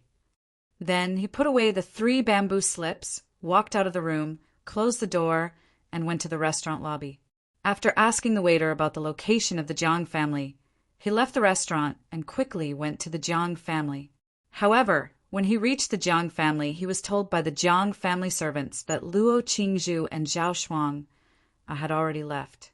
However, they hadn't left for long, so he could still catch up. He asked again, which city gate did the 2 of them leave from? The Jiang family servants told him that it was the West City Gate. Qin Feiyang rushed to the West City Gate without stopping. West City Gate. At this moment, there were 2 horses and 2 beautiful girls sitting on the backs of the horses, forming a beautiful scenery. The passers-by passing by here couldn't help but take a few more glances. There were even some young men who would go up to greet them. However, the 2 beautiful girls turned a blind eye to them. They were extremely cold. Their eyes passed through the city gate and looked at the crowded street as if they were waiting for someone. A moment later, a trace of disappointment crept into the eyes of the 2 girls. Luo Qingzhu sighed and said, "Sister Shuang, he won't come. Let's go." Zhao Shuang said angrily, "This guy really doesn't know what's good for him." Wait, but at this moment, a loud shout came from the city. The 2 girls immediately beamed with joy. Qin Feiyang ran in front of the 2 girls as fast as lightning. Zhao Shuang pursed her red lips and said, "I thought you wouldn't come." Qin Feiyang smiled and said, "How is that possible? You 2 have helped me, so I definitely have to come to see you off." "See you off?" The 2 of them were stunned. Qin Feiyang took out the 2 bamboo slips and stuffed them into Zhao Shuang's hands. He smiled and said, "Thank you for helping me. I don't have anything valuable, so I prepared a little gift. I hope you don't mind." Zhao Shuang frowned and opened the bamboo slips. When she saw the contents, her expression suddenly froze. Seeing this, a trace of doubt crept into Luo Qingzhu's eyes. She took the other bamboo slip from Zhao Shuang's hands and looked carefully. Her delicate body also froze. He actually gave a perfect martial arts technique as a gift. This guy was too extravagant, right? Did he know the value of a perfect martial arts technique? Seeing the expressions of the 2 girls, Qin Feiyang immediately realized that he had greatly underestimated the value of a perfect martial arts technique in the county of Yan. Perhaps in Yan City, perfect martial arts techniques were rare. This is too valuable. I can't accept it. Zhao Shuang shook her head and was about to return the bamboo slips to Qin Feiyang. However, Qin Feiyang had already turned around and walked towards the city gate in large strides. Without even looking back, he waved his hand and said with a smile, "Beauties, if fate wills it, we'll meet again. Also, remember to think of me more when you have the time." Luo Qingzhu and Luo Qingzhu immediately rolled their eyes. "Thank you." Zhao Shuang silently said in her heart. Luo Qingzhu's family background was illustrious. It was not difficult for her to obtain a perfect martial arts technique, but she was only a child of a small family. No matter what, she had to rely on her own ability to fight for it. To her, a perfect martial arts technique was a dream. Qin Feiyang had now given her 2 perfect martial arts techniques. At least it would allow her to struggle less for a few years. So, she was especially grateful. "Who the hell are you?" Luo Qingzhu also muttered in her heart. Perfect martial arts techniques. Even the big families of Yen City and Star Moon City would hide them like treasures. But this guy, he gave out 2 of them without even batting an eyelid. Without a certain family background, it was impossible to do it so easily. Moreover, The words on the bamboo scroll were vigorous and powerful, like dragons flying and phoenixes dancing. The spirit energy was oppressive. Only a person who had read a lot of books and poems and was knowledgeable could write it. But wasn't Qin Feiyang a country bumpkin? How could he write such lively words? All of a sudden, she felt that Qin Feiyang's body was covered with a mysterious veil, appearing unfathomable. Sister Shuang, or let's go. I have a premonition that we will meet him again soon. Luo Qingzhu laughed. Zhao Shuang nodded. The two of them put away the bamboo scroll and pulled the reins. The two horses neighed and brought them away. At the same time, Qin Feiyang rushed to the treasure pavilion. But just as he entered the hall, a purple-clothed youth bumped into him. Bang! The two of them collided.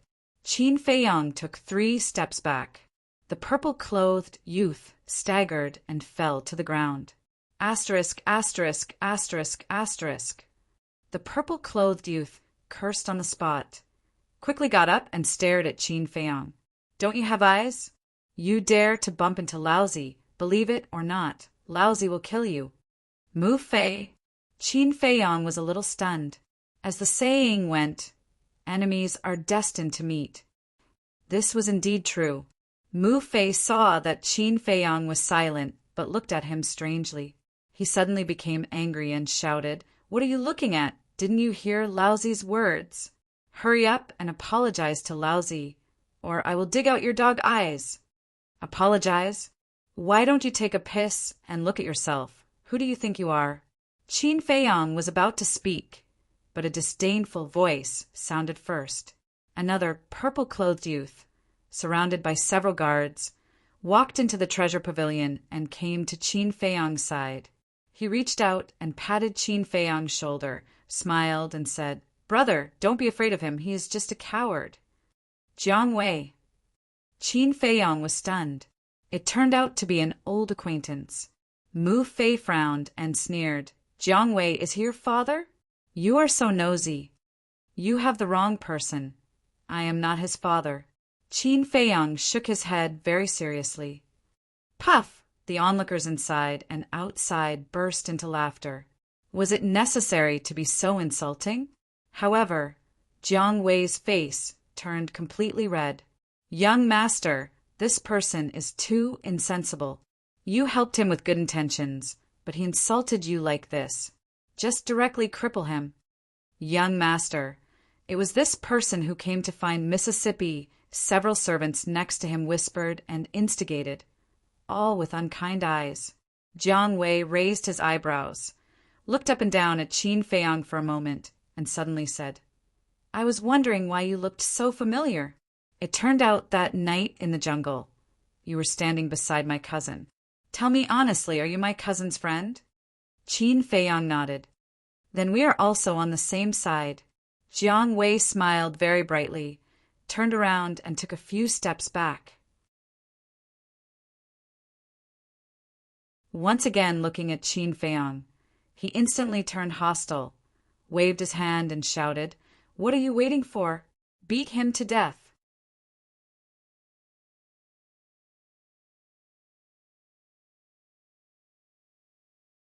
Chapter 48.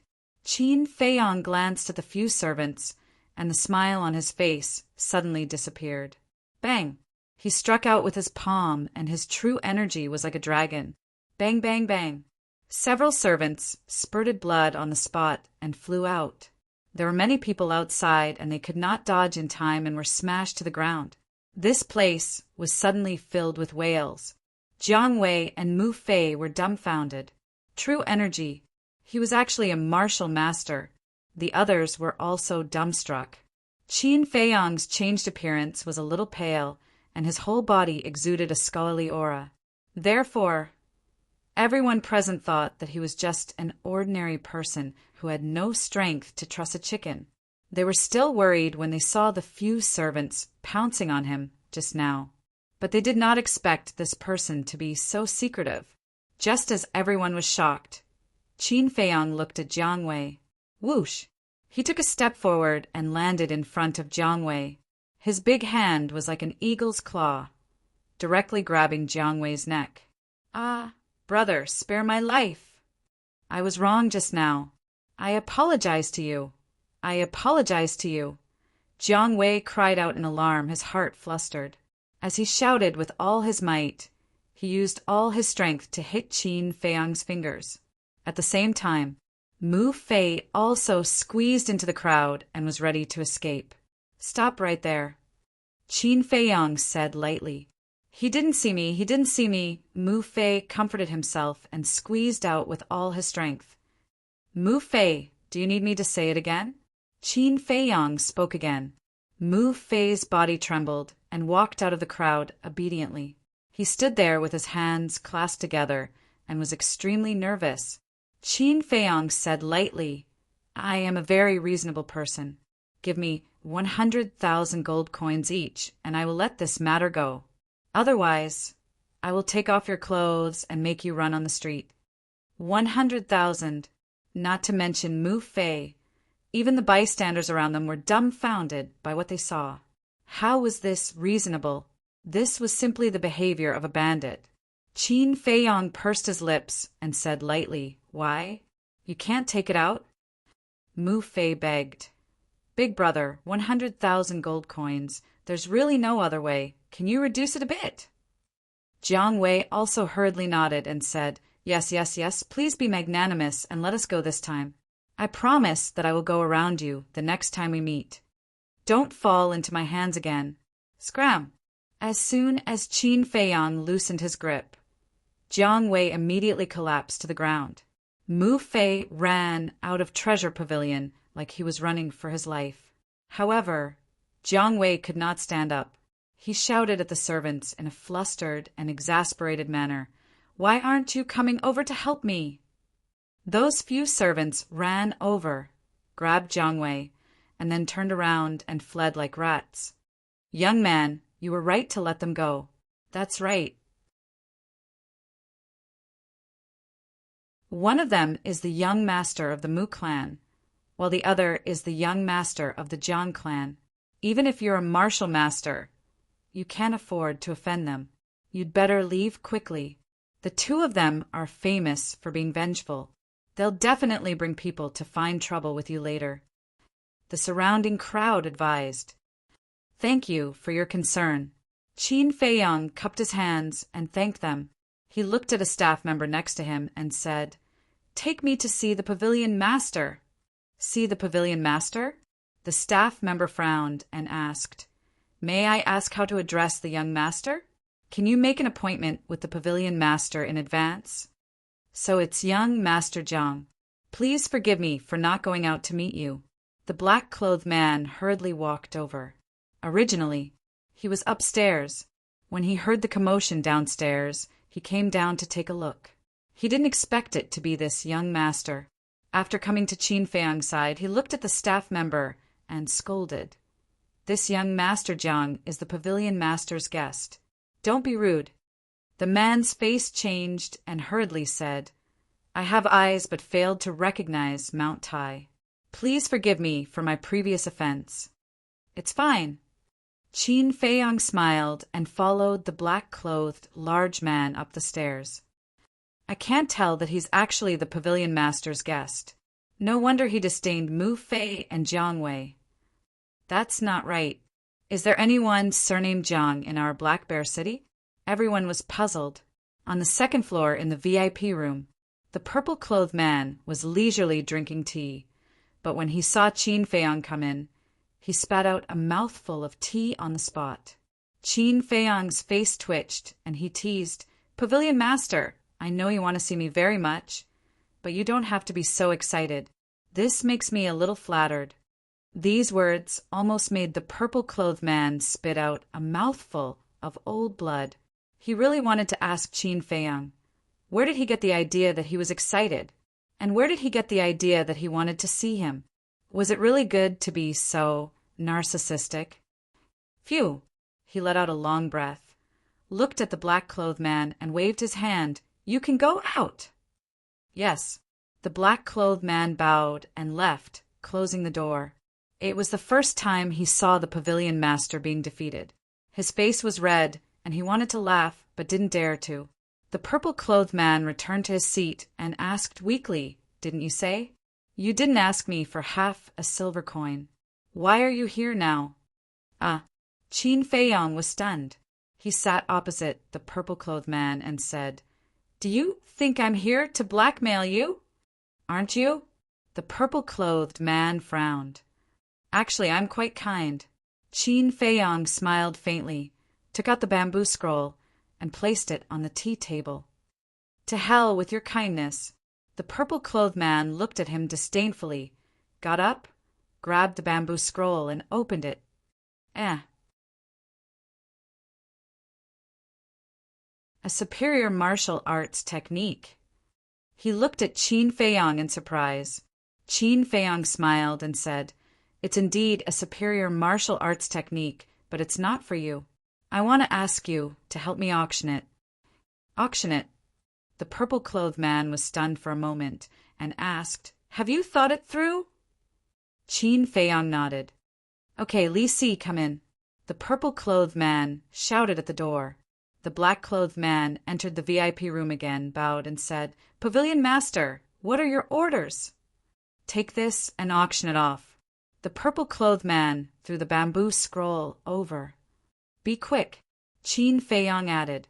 Li Si caught the bamboo scroll, looked at Qin Feiyong thoughtfully, then turned and strode away. "Brother Haotian, you're even willing to auction off a superior martial arts technique. It seems that your family background is not simple." The purple-clothed man laughed. "Can you stop trying to get information out of me?" Qin Feiyong felt helpless. When dealing with this kind of person, he had to be on guard at all times. Otherwise, if he was not careful, he would fall into a trap. Okay, I won't ask anything. Come, have some tea." The purple-clothed man chuckled. This young man was quite alert. "Jiang, get the hell out here." About half an hour later, an angry shout suddenly came from outside. The purple-clothed man's hand that was holding the teacup paused slightly, and then calmly drank the tea while watching Qin Feiyong's reaction. However, Qin Feiyong sat there calmly, as if he did not hear anything. "Brother Haotian, there seems to be someone outside calling you." The purple-clothed man could not help but remind him. "There are dogs everywhere in Black Bear City. If I have to go out to take a look every time they call, then I'll be busy to death." Qin Feiyong said indifferently. The purple-clothed man was stunned. "Jiang, weren't you very arrogant just now? Why are you hiding inside and not daring to come out? Let me tell you, don't think that you'll be fine if you hide. I'll block the door today. If you have the guts, don't come out for the rest of your life." Mu Fei and Jiang Wei stood outside, hooting without restraint. Behind them, there was a burly man standing there. They all had a fierce look, with their hands crossed in front of their chest and their eyes full of contempt.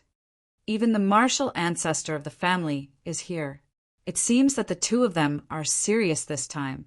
There will be a good show to watch. The pedestrians on the street and the customers of the Treasure Pavilion all gathered around and discussed. A moment later, dong dong, there was a knock on the door. "Come in," the purple-clothed man said.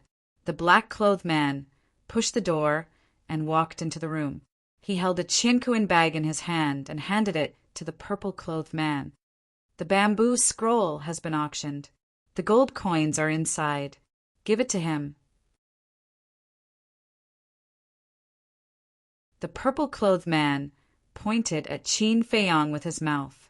The black-clothed man walked in front of Qin Feiyong and smiled. "Young Master Jiang, here are 100,000 gold coins. Please check it." "So much?" Qin Feiyong was shocked. The black-clothed man said the total price was 110,000 gold coins. "But we have to take a commission." 110,000 gold coins. You only take 10,000 gold coins as commission. That's too much. Qin Feiyong could not help but feel the pain. Actually, he knew about the commission system of the Treasure Pavilion. They took 1/10 of the total price. That was to say, 100,000 gold coins meant 10,000 commission. Originally, 110,000 gold coins meant 11,000 commission. The treasure pavilion had already given him a discount and took 1,000 less. But now, what he lacked most was gold coins. Not to mention 10,000 gold coins.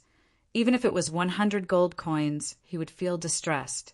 The purple-clothed man looked at him and said impatiently, Okay, don't complain.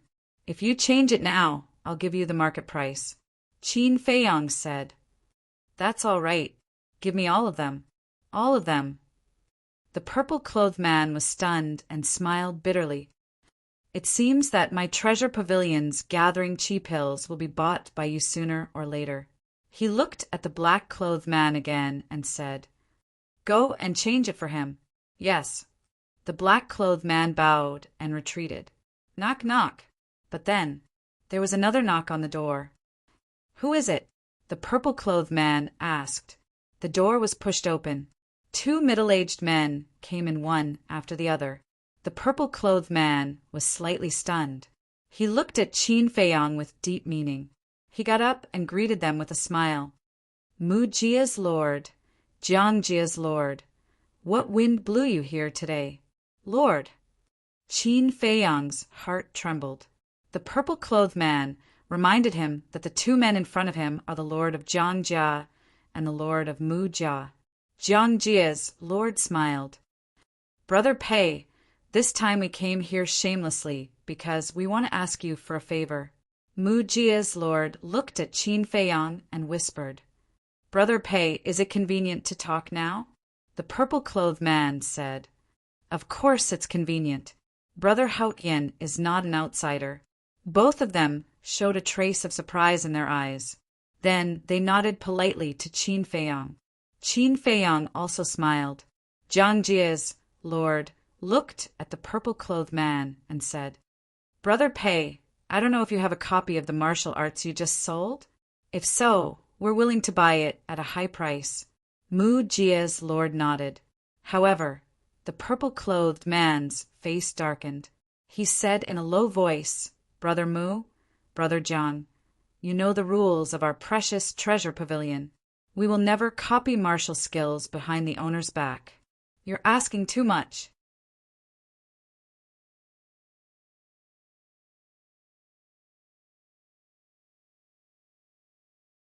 Chapter 49.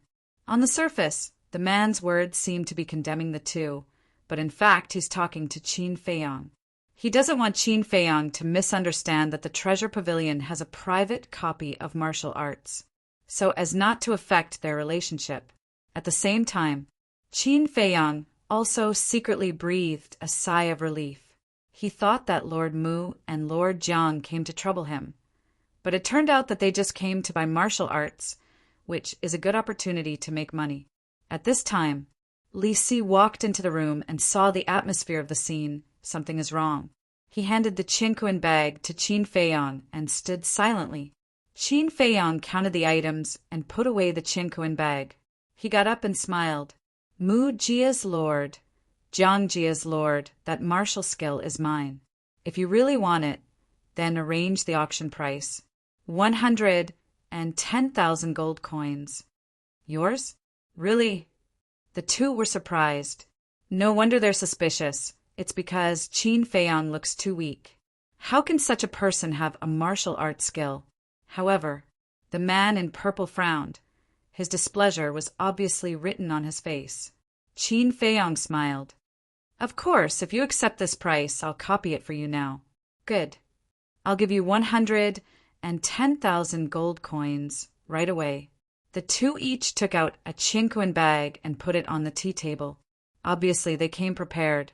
Qin Feiyang said, Pavilion Lord, I'll borrow your brush, ink, and bamboo slip. Yes. The man in purple nodded blankly. Qin Feiyang didn't see it. He went straight to the desk, opened a blank bamboo slip, picked up the brush, and concentrated on copying. This kid really doesn't know what's polite. The man in purple snorted. He looked at the 2 and asked, Weren't you at the auction? Lord Jiang said. I received the news after the auction was over. Me too. Lord Mu nodded. Fortunately, the owner of the martial arts skill is still there. Otherwise, this trip would be in vain. The purple-clothed man looked at the black-clothed man and asked, Li Si, who is the one who took it?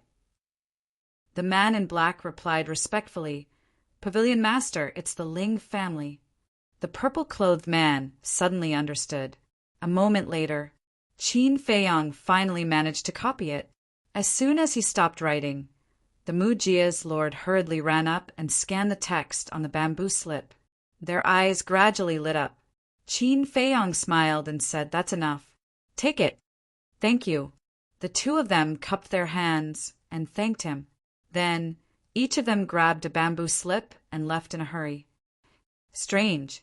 Qin Feiyang looked at Patriarch Zhang's back, his heart full of doubts. He looked at the purple-clothed man and asked, Pavilion Master, don't the big families of Black Bear City have perfect martial skills?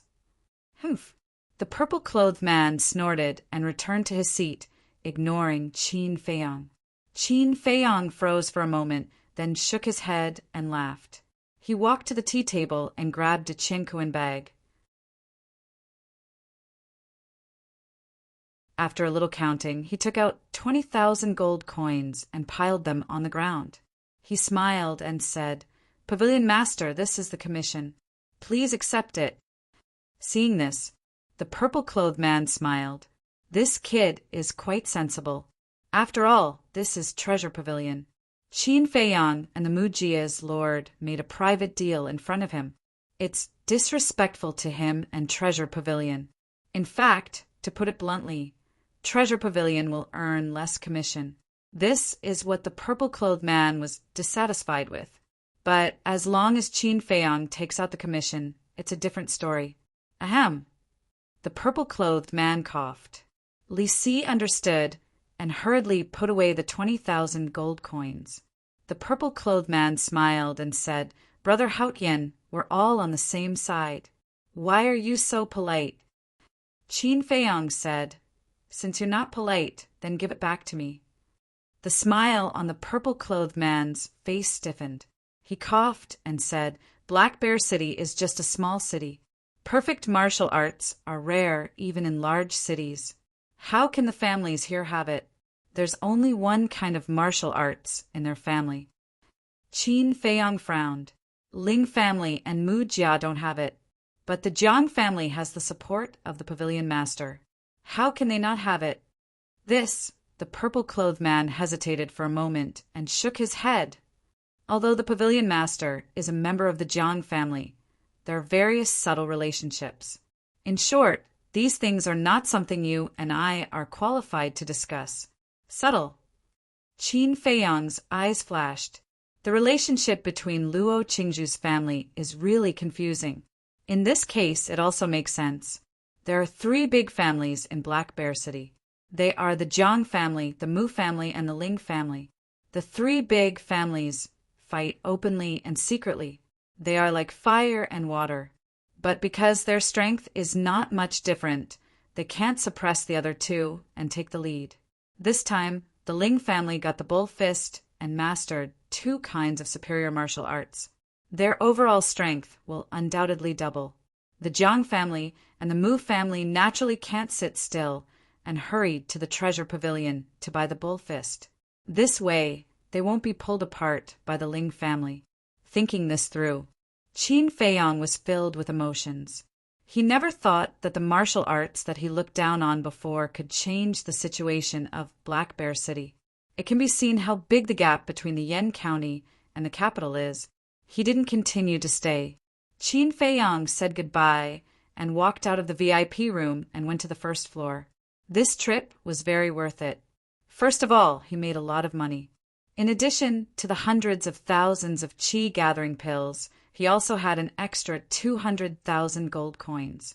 Secondly, he learned that the value of the martial arts was far beyond his initial estimate. He thought that the superior martial arts would at most be sold for tens of thousands of gold coins.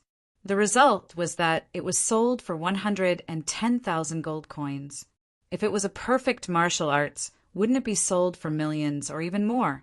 Mountains and rivers, there is no road, but there is a light at the end of the tunnel. Now, he no longer has to worry about the gold coins. Outside, Jiang Wei and Mu Fei were still shouting. The Jiang family head and the Mu family head also didn't leave. After asking the two for the reason, they were furious on the spot, even daring to bully their son. This Jiang guy really doesn't have eyes. Father, he came out. Father, it's him, he almost killed me. Jiang Wei and Mu Fei suddenly pointed to the door of the treasure pavilion. A strong cold light flashed in their eyes. How could it be him? The Jiang family head and Mu Fei looked, and their eyes suddenly widened.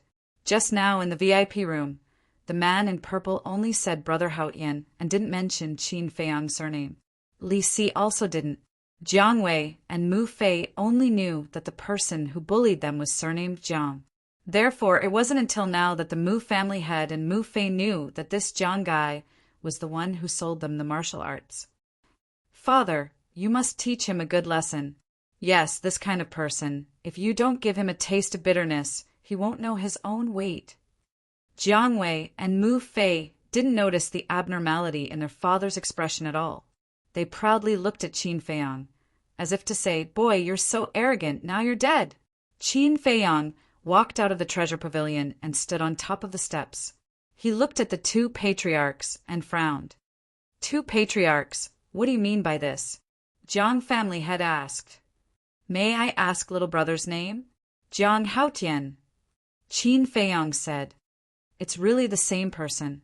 Mu family head and Jiang family head looked at each other. Their faces were a bit embarrassed. Mu family head said, Little brother, may I ask, how did you and my son get into a conflict?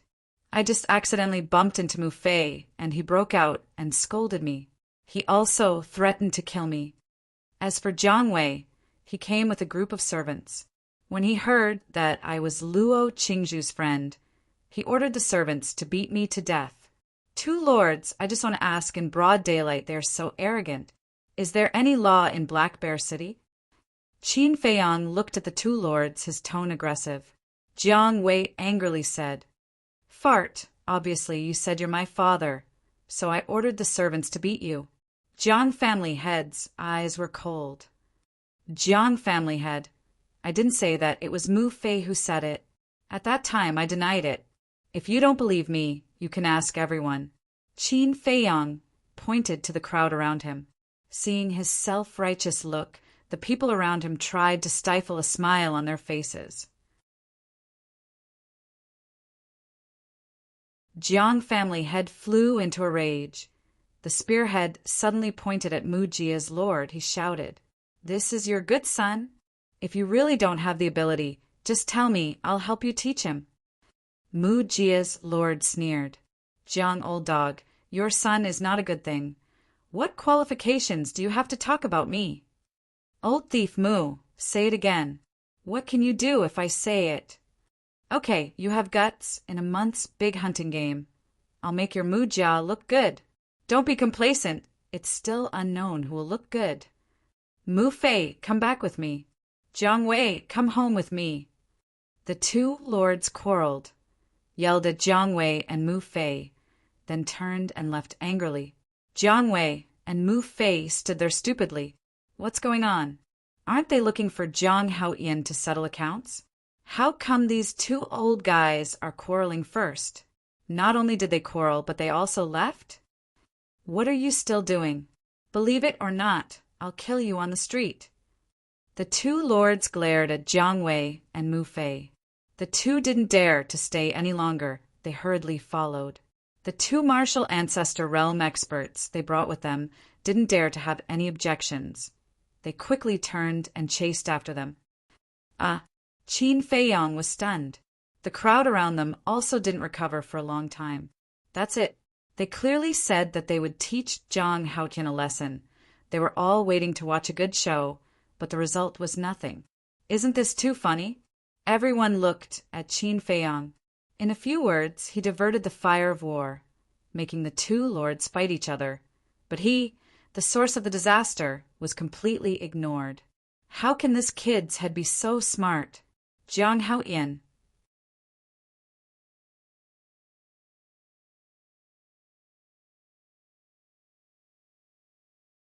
Chapter 50. Facing everyone's praises. Qin Feiyang didn't feel complacent at all, because he knew very well that the Mu clan's patriarch and Jiang clan's patriarch had nothing to do with him. The two clans had been fighting openly and secretly for many years, and their grudges were deep. Today's incident was just a fuse that let the two clans' patriarchs find a way to vent their hatred and anger. So, this had nothing to do with whether he was smart or not. After asking around about the location of the pill hall, he left in big strides. Although he didn't lack gold coins now, he still wanted to test whether his mental strength was qualified or not. After all, auctioning martial skills wasn't a long-term plan. Alchemy was the real way out. The pill hall was located in the East City district, covering an area of about 1,000 feet. There were many halls, and it was extraordinary. The pill hall here also had a stone staircase. Actually, the purpose of the stone staircase was to stop mortals. After all, in a small city like Black Bear City, most of the people were mortals. If they all went to participate in the test, wouldn't the pill hall be busy? So, the pill hall thought of a way to use 999 stone staircases as the first test to let the mortals know how difficult it was and retreat. If someone really climbed to the top with a mortal body, then even if he didn't have the talent for alchemy, he was still a cultivation genius worth cultivating. It was summer. On the long stone staircase, there were many people climbing. They were all mortals with dreams. As long as they reached the top, they could be reborn and soar to the sky. Unfortunately, the reality was cruel. Many people were already tired before they reached the middle of the mountain. Only a martial artist would have hope. Qin Feiyang walked as if he was flying, passing one person after another. Under countless envious gazes, he quickly reached the top. There was an old man in white sitting cross-legged at the top. Sensing someone coming up, he opened his eyes and looked at Qin Feiyang for a while. He asked, "You are Jiang Haotian?" "Yes, I am." Qin Feiyang nodded. The old man in white said, "Young man, you are very good. But here, you have to lower your status. Because if you want to become an alchemist, it's not enough to have brains." "I understand." Qin Feiyang cupped his hands and said, "Come with me." The white-robed old man stood up and pushed open the door of the main hall. He called out to Qin Feiyang and strode in. Outside the palace was a dazzling sight. However, the decorations inside the palace were very simple. Other than a few chairs, there was only an altar. There was a crystal placed on the stage. It was about the size of a palm and had distinct edges. Sunlight shone down from the transparent tiles on the ceiling, giving it a glaring luster. The old man in white stood beside the altar and looked at Qin Feiyang. "Place your hand on the crystal stone. Don't use your true qi, and don't use too much strength. Just close your eyes and meditate. The crystal stone will automatically absorb your spiritual power." "All right." Qin Feiyang nodded and pressed his hand on the crystal. A cold feeling immediately came from his palm. Immediately after, he closed his eyes, his heart as still as water, and entered the state of meditation. Gradually, the crystal emitted rays of light, but this was very common. Even if a mortal pressed their hand on it, the crystal would glow. That was because everyone had spiritual power. The only difference was how strong or weak they were. About 10 breaths passed. Buzz! The crystal stone suddenly trembled and emitted a strong light. Level 1 spiritual power. The old man in white focused his gaze and began to look forward to it. In fact, a level 1 spiritual power was already qualified to refine pills, but the achievements were limited. But now, the light of the crystal stone was still getting stronger. It was enough to show that this kid's spiritual power was not just level 1. Buzz! Another 10 breaths passed. The crystal stone trembled again, and the light was even stronger than before. Level 2 spiritual power. The old man in white's eyes lit up, and he was looking forward to it. Buzz! Soon, the crystal stone trembled for the 3rd time, and the light was even stronger. Not bad, not bad. The old man in white nodded. But not long after, the crystal stone trembled again. This was the 4th time. The old man in white could no longer calm down. His old eyes were shining. There were only a dozen people who had level 4 spiritual power in the entire Black Bear City Pill Hall. But in terms of spiritual power, this kid was already considered one of the best. Hua! Before he finished his thought, the crystal stone trembled again, and the blazing light shone on the entire palace. Level 5 spiritual power. The old man in white trembled and clenched his fists. His eyes were burning with passion. Could it be that he had met an alchemy genius this time? It has already trembled 5 times. Qin Feiyong was also very excited. Although he closed his eyes, he could feel it clearly. He knew a little about the spiritual power test. The more the crystal stone trembled, the brighter the light. This meant that the strength of the spiritual power was higher. Never in his wildest dreams would he have thought that his spiritual power could actually reach level 5. More importantly, he didn't feel the slightest bit of exhaustion. In other words, the strength of his spiritual power was far more than that. The crystal stone continued to absorb his spiritual power. Swoosh! Soon, the crystal stone trembled for the 6th time. Level 6 spiritual power. The old man in white trembled and muttered. In the Black Bear City Pill Hall, only one person has reached level 6 spiritual power. It seems that I have really encountered a treasure this time. He hurriedly closed the door and returned to Qin Feiyong's side. He stared at the crystal stone. Buzz! The 7th tremor happened. The old man in white's heart almost jumped out of his chest. Level 7 spiritual power. Even in Yen City, he was one of the best. This is a treasure. I have to inform the hall master quickly. He suppressed the excitement in his heart and took out a crystal the size of an egg. As he inserted his true qi, a ray of light rushed out. After a while, a virtual shadow appeared. It was a middle-aged man. He was 7 feet tall. His eyebrows were sharp like swords. There were spots of white hair at his temples. He had experienced a lot and had a domineering aura. His name was Luo Xiong. He was the hall master of the Black Bear City Pill Hall. Luo Xiong asked, "Old phone, why are you looking for me?"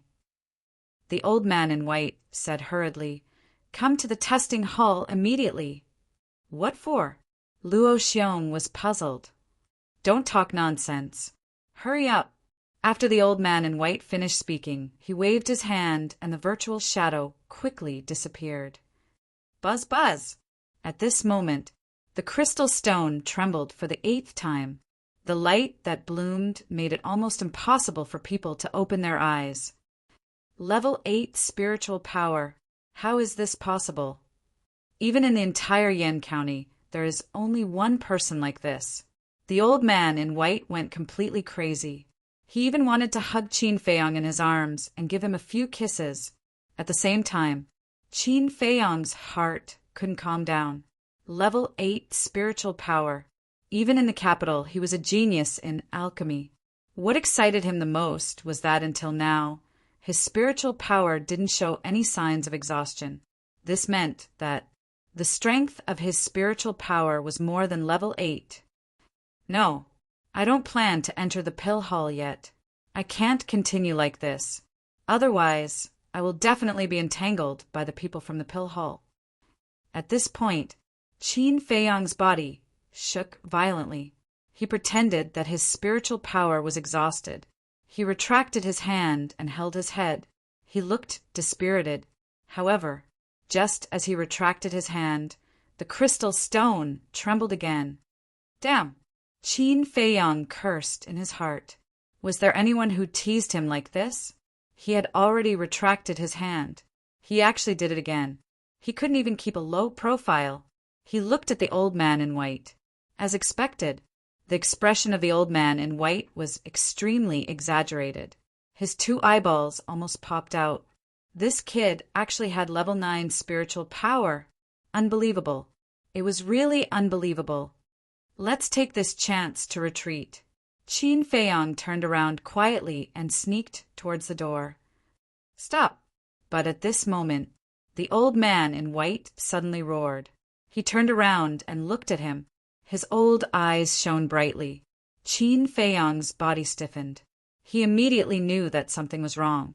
This old man definitely wouldn't let him go easily today.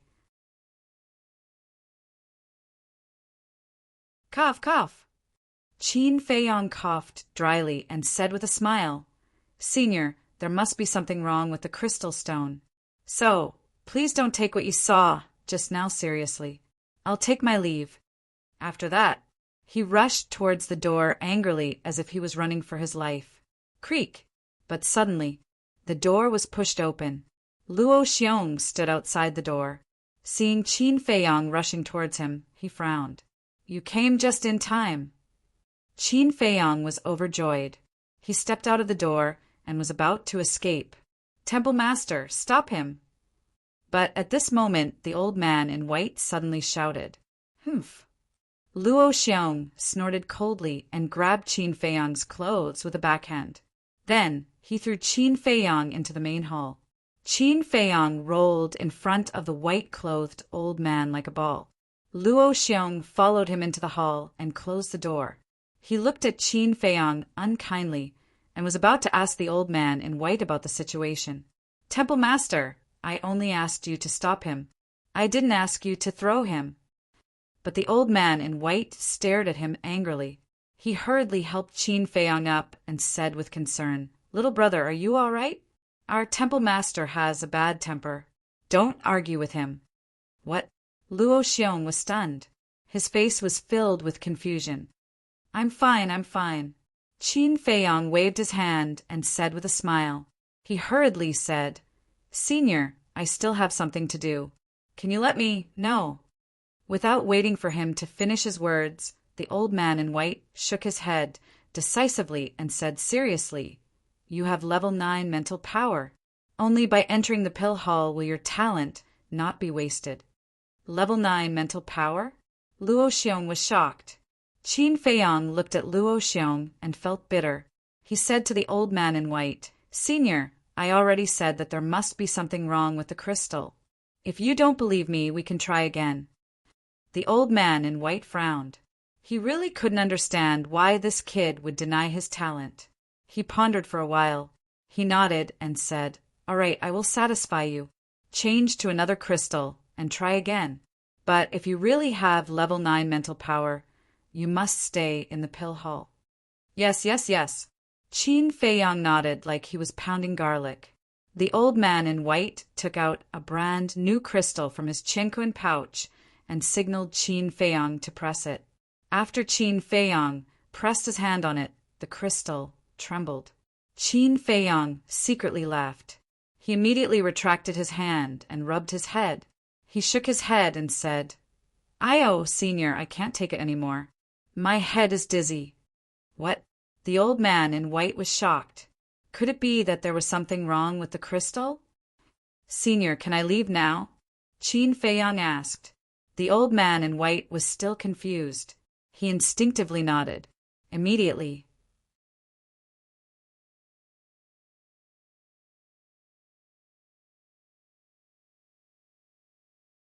Chapter 51. Inside the hall, the old man in white looked at the crystal in his hand. Was there something wrong with the crystal? It shouldn't be. He walked to the front of the altar with a head full of doubts. He stretched out his old hand and pressed it on the crystal. Then he closed his eyes and meditated. Buzz! The crystal trembled again and again, a total of 3 times. I have level 3 mental power. There's nothing wrong with the crystal. Suddenly he opened his eyes. His doubts disappeared and were replaced by anger. His old face twitched as well. Since there was nothing wrong with the crystal, it could only mean that he was cheated by that kid. Brat, I'm not done with you today. He gritted his teeth and ran to the door angrily. Old Feng, what happened? Luo Xiong grabbed him with a confused face. That kid has level 9 mental power. The old man in white pushed him away and ran out of the hall without looking back. What? Luo Xiong was stunned. When he first came, he thought that Qin Feiyang did something stupid and offended the old man in front of him. That was why he treated Qin Feiyang so rudely. When he heard the old man say that he had level 9 mental power, he thought it was a joke. He didn't expect it to be true. Luo Xiong quickly chased after the old man and pulled him back. He said seriously, Old Feng, you can't joke about this. Tell me seriously now. Does he really have level 9 mental power? I'll tell you responsibly. He does have level 9 mental power, the old man in white said. Luo Xiong's body shook. His eyes shone brightly. He said in a low voice, Old Feng, no matter what, you have to let him join the pill hall. Also, only you and I can know about this. We can't let a third person know. Cut the crap. If you don't chase after him, he'll run away. The old man in white looked down and was extremely anxious. Wherever he looked, Qin Feiyang ran towards the street as if he was running for his life. Don't worry. He can't run away. Jiang Haotian, stop right there. With a loud roar, Luo Xiong leaped from the peak and landed steadily on the ground. Qin Feiyang's complexion slightly changed. He hastily rushed into the crowd. What happened? When the pedestrians saw this, they were all at a loss. You're still running. Luo Xiong's face was dark as he said angrily, Whoever can stop him, I will reward 10,000 qi amassing pills. As soon as he said this, the entire street instantly boiled over. Go! Stop him! The passers-by who had been watching the fun rushed toward Qin Feiyang as if they had been injected with chicken blood. Is there a need to do this? Qin Feiyang smiled bitterly. Using the shifting smoke steps, he dodged again and again as if there was no one around. This brat is so slippery. Let's stand in a row. Don't let him slip away. More than a dozen people held hands and stood in front of him. Little guy, let's see how you're going to run this time. When Luo Xiong saw this, he couldn't help but sneer. Qin Feiyang glanced at the dozen, or so people, then turned back to look at the rapidly approaching Luo Xiong. Frowning slightly, he stomped on the ground with all his might and jumped directly onto the roof of a nearby building. Then, without looking back, he left. Kid, don't run. Luo Xiong's expression changed. His battle qi gushed out, and he quickly rushed to the roof. However, he couldn't find Qin Feiyang's shadow even though he looked around. Can this brat fly? Luo Xiong frowned. The white-clothed old man ran over, raised his head, and asked, Palace Master, where is he? Luo Xiong carefully looked around again. He jumped down from the roof and landed in front of the white-clothed old man. He shook his head and said, That brat is too slippery. I can't see him anymore. You're a 1-star combat emperor. How could you lose him? You're really useless. The white-clothed old man pointed at Luo Xiong's nose. He was so angry that his body was trembling. Old Feng, I'm still the palace master of the Dan Palace. Don't you know how to behave when you talk to me like this? Luo Xiong's eyes were filled with displeasure and embarrassment. I don't care. If I can't find him today, I won't let you off. After the white-clothed old man finished speaking, he entered a small alley and started searching alone. Sigh, my head hurts. Luo Xiong rubbed his forehead. He glanced at the crowd and said loudly, I'll increase the price now. Whoever can find Jiang Haotian will be rewarded 20,000 gold coins. 100,000. This Jiang Haotian, what kind of heinous thing did he do in the Dan Palace? Who cares? That's 100,000 gold coins. I must find him. The crowd dispersed in an uproar, and with excitement, they searched the entire city. The imperial palace's bounty is 10,000 gold coins, but the Dan Palace's bounty is 20,000 gold coins. This Dan Palace has better foresight than the Imperial Palace. Brother Wolf, don't you think so? Qin Feiyang was hiding in the ancient castle. He looked at Wolf King and laughed. Wolf King grinned. He seemed to agree with what Qin Feiyang said. All right. Qin Feiyang patted his head and took out the beast spirit pill. He passed it to Wolf King and said with a smile, Brother Wolf, I'll keep my word. This beast spirit pill is for you. Wolf King's eyes lit up. He stuck out his tongue and sucked the beast spirit pill into his mouth. Qin Feiyang held his breath and looked forward to it. Buzz! Suddenly, the Wolf King's body emitted rays of dazzling white light. But soon the light faded away. I can finally talk. The next moment, a rather excited voice sounded in Qin Feiyang's mind. But why was this voice a bit strange? Qin Feiyang frowned and asked Wolf King, Are you talking to me? Nonsense, other than Brother Wolf. Is there anyone else here? Wolf King rolled his eyes. Ha ha! Qin Feiyang looked at Wolf King in a daze. Suddenly he raised his head and laughed. He thought that Wolf King's voice would be full of vigor and fierceness. But the result was far beyond his expectations. Not only did it not have any fierceness, but it also sounded young. It was like the voice of a 7- or 8-year-old boy. It was completely incompatible with its ferocious appearance. It also completely subverted the image of Wolf King in his mind. Think about it. To put a child's voice on an adult's body, how funny, how different would that be? Seeing this, Wolf King's veins bulged, his face darkened, and he said, Shut up! If you laugh again, I'll get angry. You can't blame me for this. Look, your appearance is quite fierce. Even children will be scared to tears by you. But your voice, why is it so funny? Could it be that there's a problem with the beast spirit pill? Ha ha! Qin Feiyang laughed so hard that he couldn't stop at all. Ewo! Wolf King couldn't take it anymore and bit Qin Feiyang's arm. You're serious? Qin Feiyang's expression changed and he hurriedly dodged. Then continue laughing. The Wolf King stared at him sneakily. I won't laugh, I won't laugh. Qin Feiyang waved his hand again and again, but his face was red. Wolf King rolled his eyes at him and sighed. A long time ago, Brother Wolf wanted a beast spirit pill. But as a handsome and mighty wolf, I really didn't dare to break into your human town. Little Qinzi, thank you. Qin Feiyang's face twitched. It seemed that the words handsome and mighty had nothing to do with a wolf, right? Wolf King stood up, patted Qin Feiyang's shoulder, and said with a smile, Little Qinzi, in order to repay you, Brother Wolf will protect you from now on. Qin Feiyang nodded, but the next moment he reacted and said angrily, What do you mean? Do I need your protection? Also, don't call me Little Qinzi. From your voice, I can tell that I'm older than you. You should call me brother, understand? TCH, who do you think you are? When Brother Wolf roamed the mountains and forests, you were still wearing diapers. Wolf King was disdainful. Shameless. Qin Feiyang was disdainful.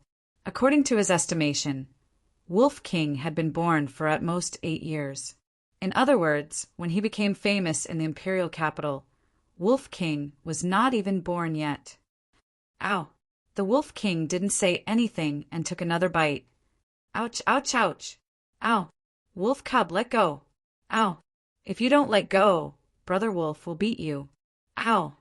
I'm warning you, don't go too far. Ow! Damn it, you white-eyed wolf. If a tiger doesn't show its power, do you think I'm a sick cat? Take this. The man and the wolf bickered for a while, then began to cultivate separately. Outside, there was already an uproar. Luo Xiong's 20,000 bounty for Qin Feiyang was already known by everyone. The people of Black Bear City were all looking for his whereabouts, as if they had gone crazy.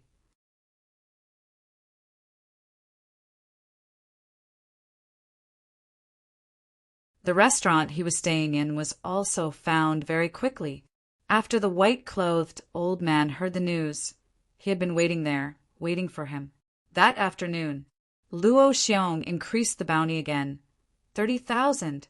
The next day, he increased the bounty again, 40,000.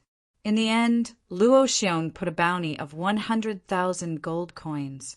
This time, even the three big families were alarmed. Mu Fei and Jiang Wei, even personally, led the martial ancestor experts in their families to search for him. They thought that Qin Feiyang had offended the Pill Palace, which was why Luo Xiong put a bounty on him. Therefore, this was a good opportunity for revenge. However, after a month, no one found any trace of Qin Feiyang. It was as if he had disappeared from the face of the earth. In the ancient castle, Qin Feiyang's fingers paused. At the same time, suddenly, a beam of dazzling light shot out from the book. After a month of painstaking copying and consuming a total of 8,000 qi gathering pills, Qin Feiyang finally copied the third stroke. His cultivation realm also increased to a 4-star martial master. He retracted his arm. Looking at the word return on the iron book, his eyes were full of expectation. There were 3 strokes left. After he copied it, he would be able to truly master the return formula, giving him a taste of his own medicine. When he thought of the terrifying power of the return formula, he couldn't help but be excited. Phew! After letting out a long breath, he closed the iron book, lowered his head, and frowned slightly. If he remembered correctly, when he was outside the treasure pavilion, Patriarch Jiang and Patriarch Mu mentioned the 4 words big hunting competition. At that time, from their tone, it seemed that this big hunting competition had a special meaning. Seeing that Wolf King was still cultivating, he directly left the ancient castle and appeared on the roof. He lied on the roof, hid himself well, and looked at the surrounding streets. His eyes suddenly had a trace of surprise. At this moment, it was already late in the morning. Usually at this time there would be a lot of people on the streets, bustling with noise. You're tuning in to the Thunder Spear YouTube channel. Don't forget to subscribe and join us on this journey to catch the most captivating stories.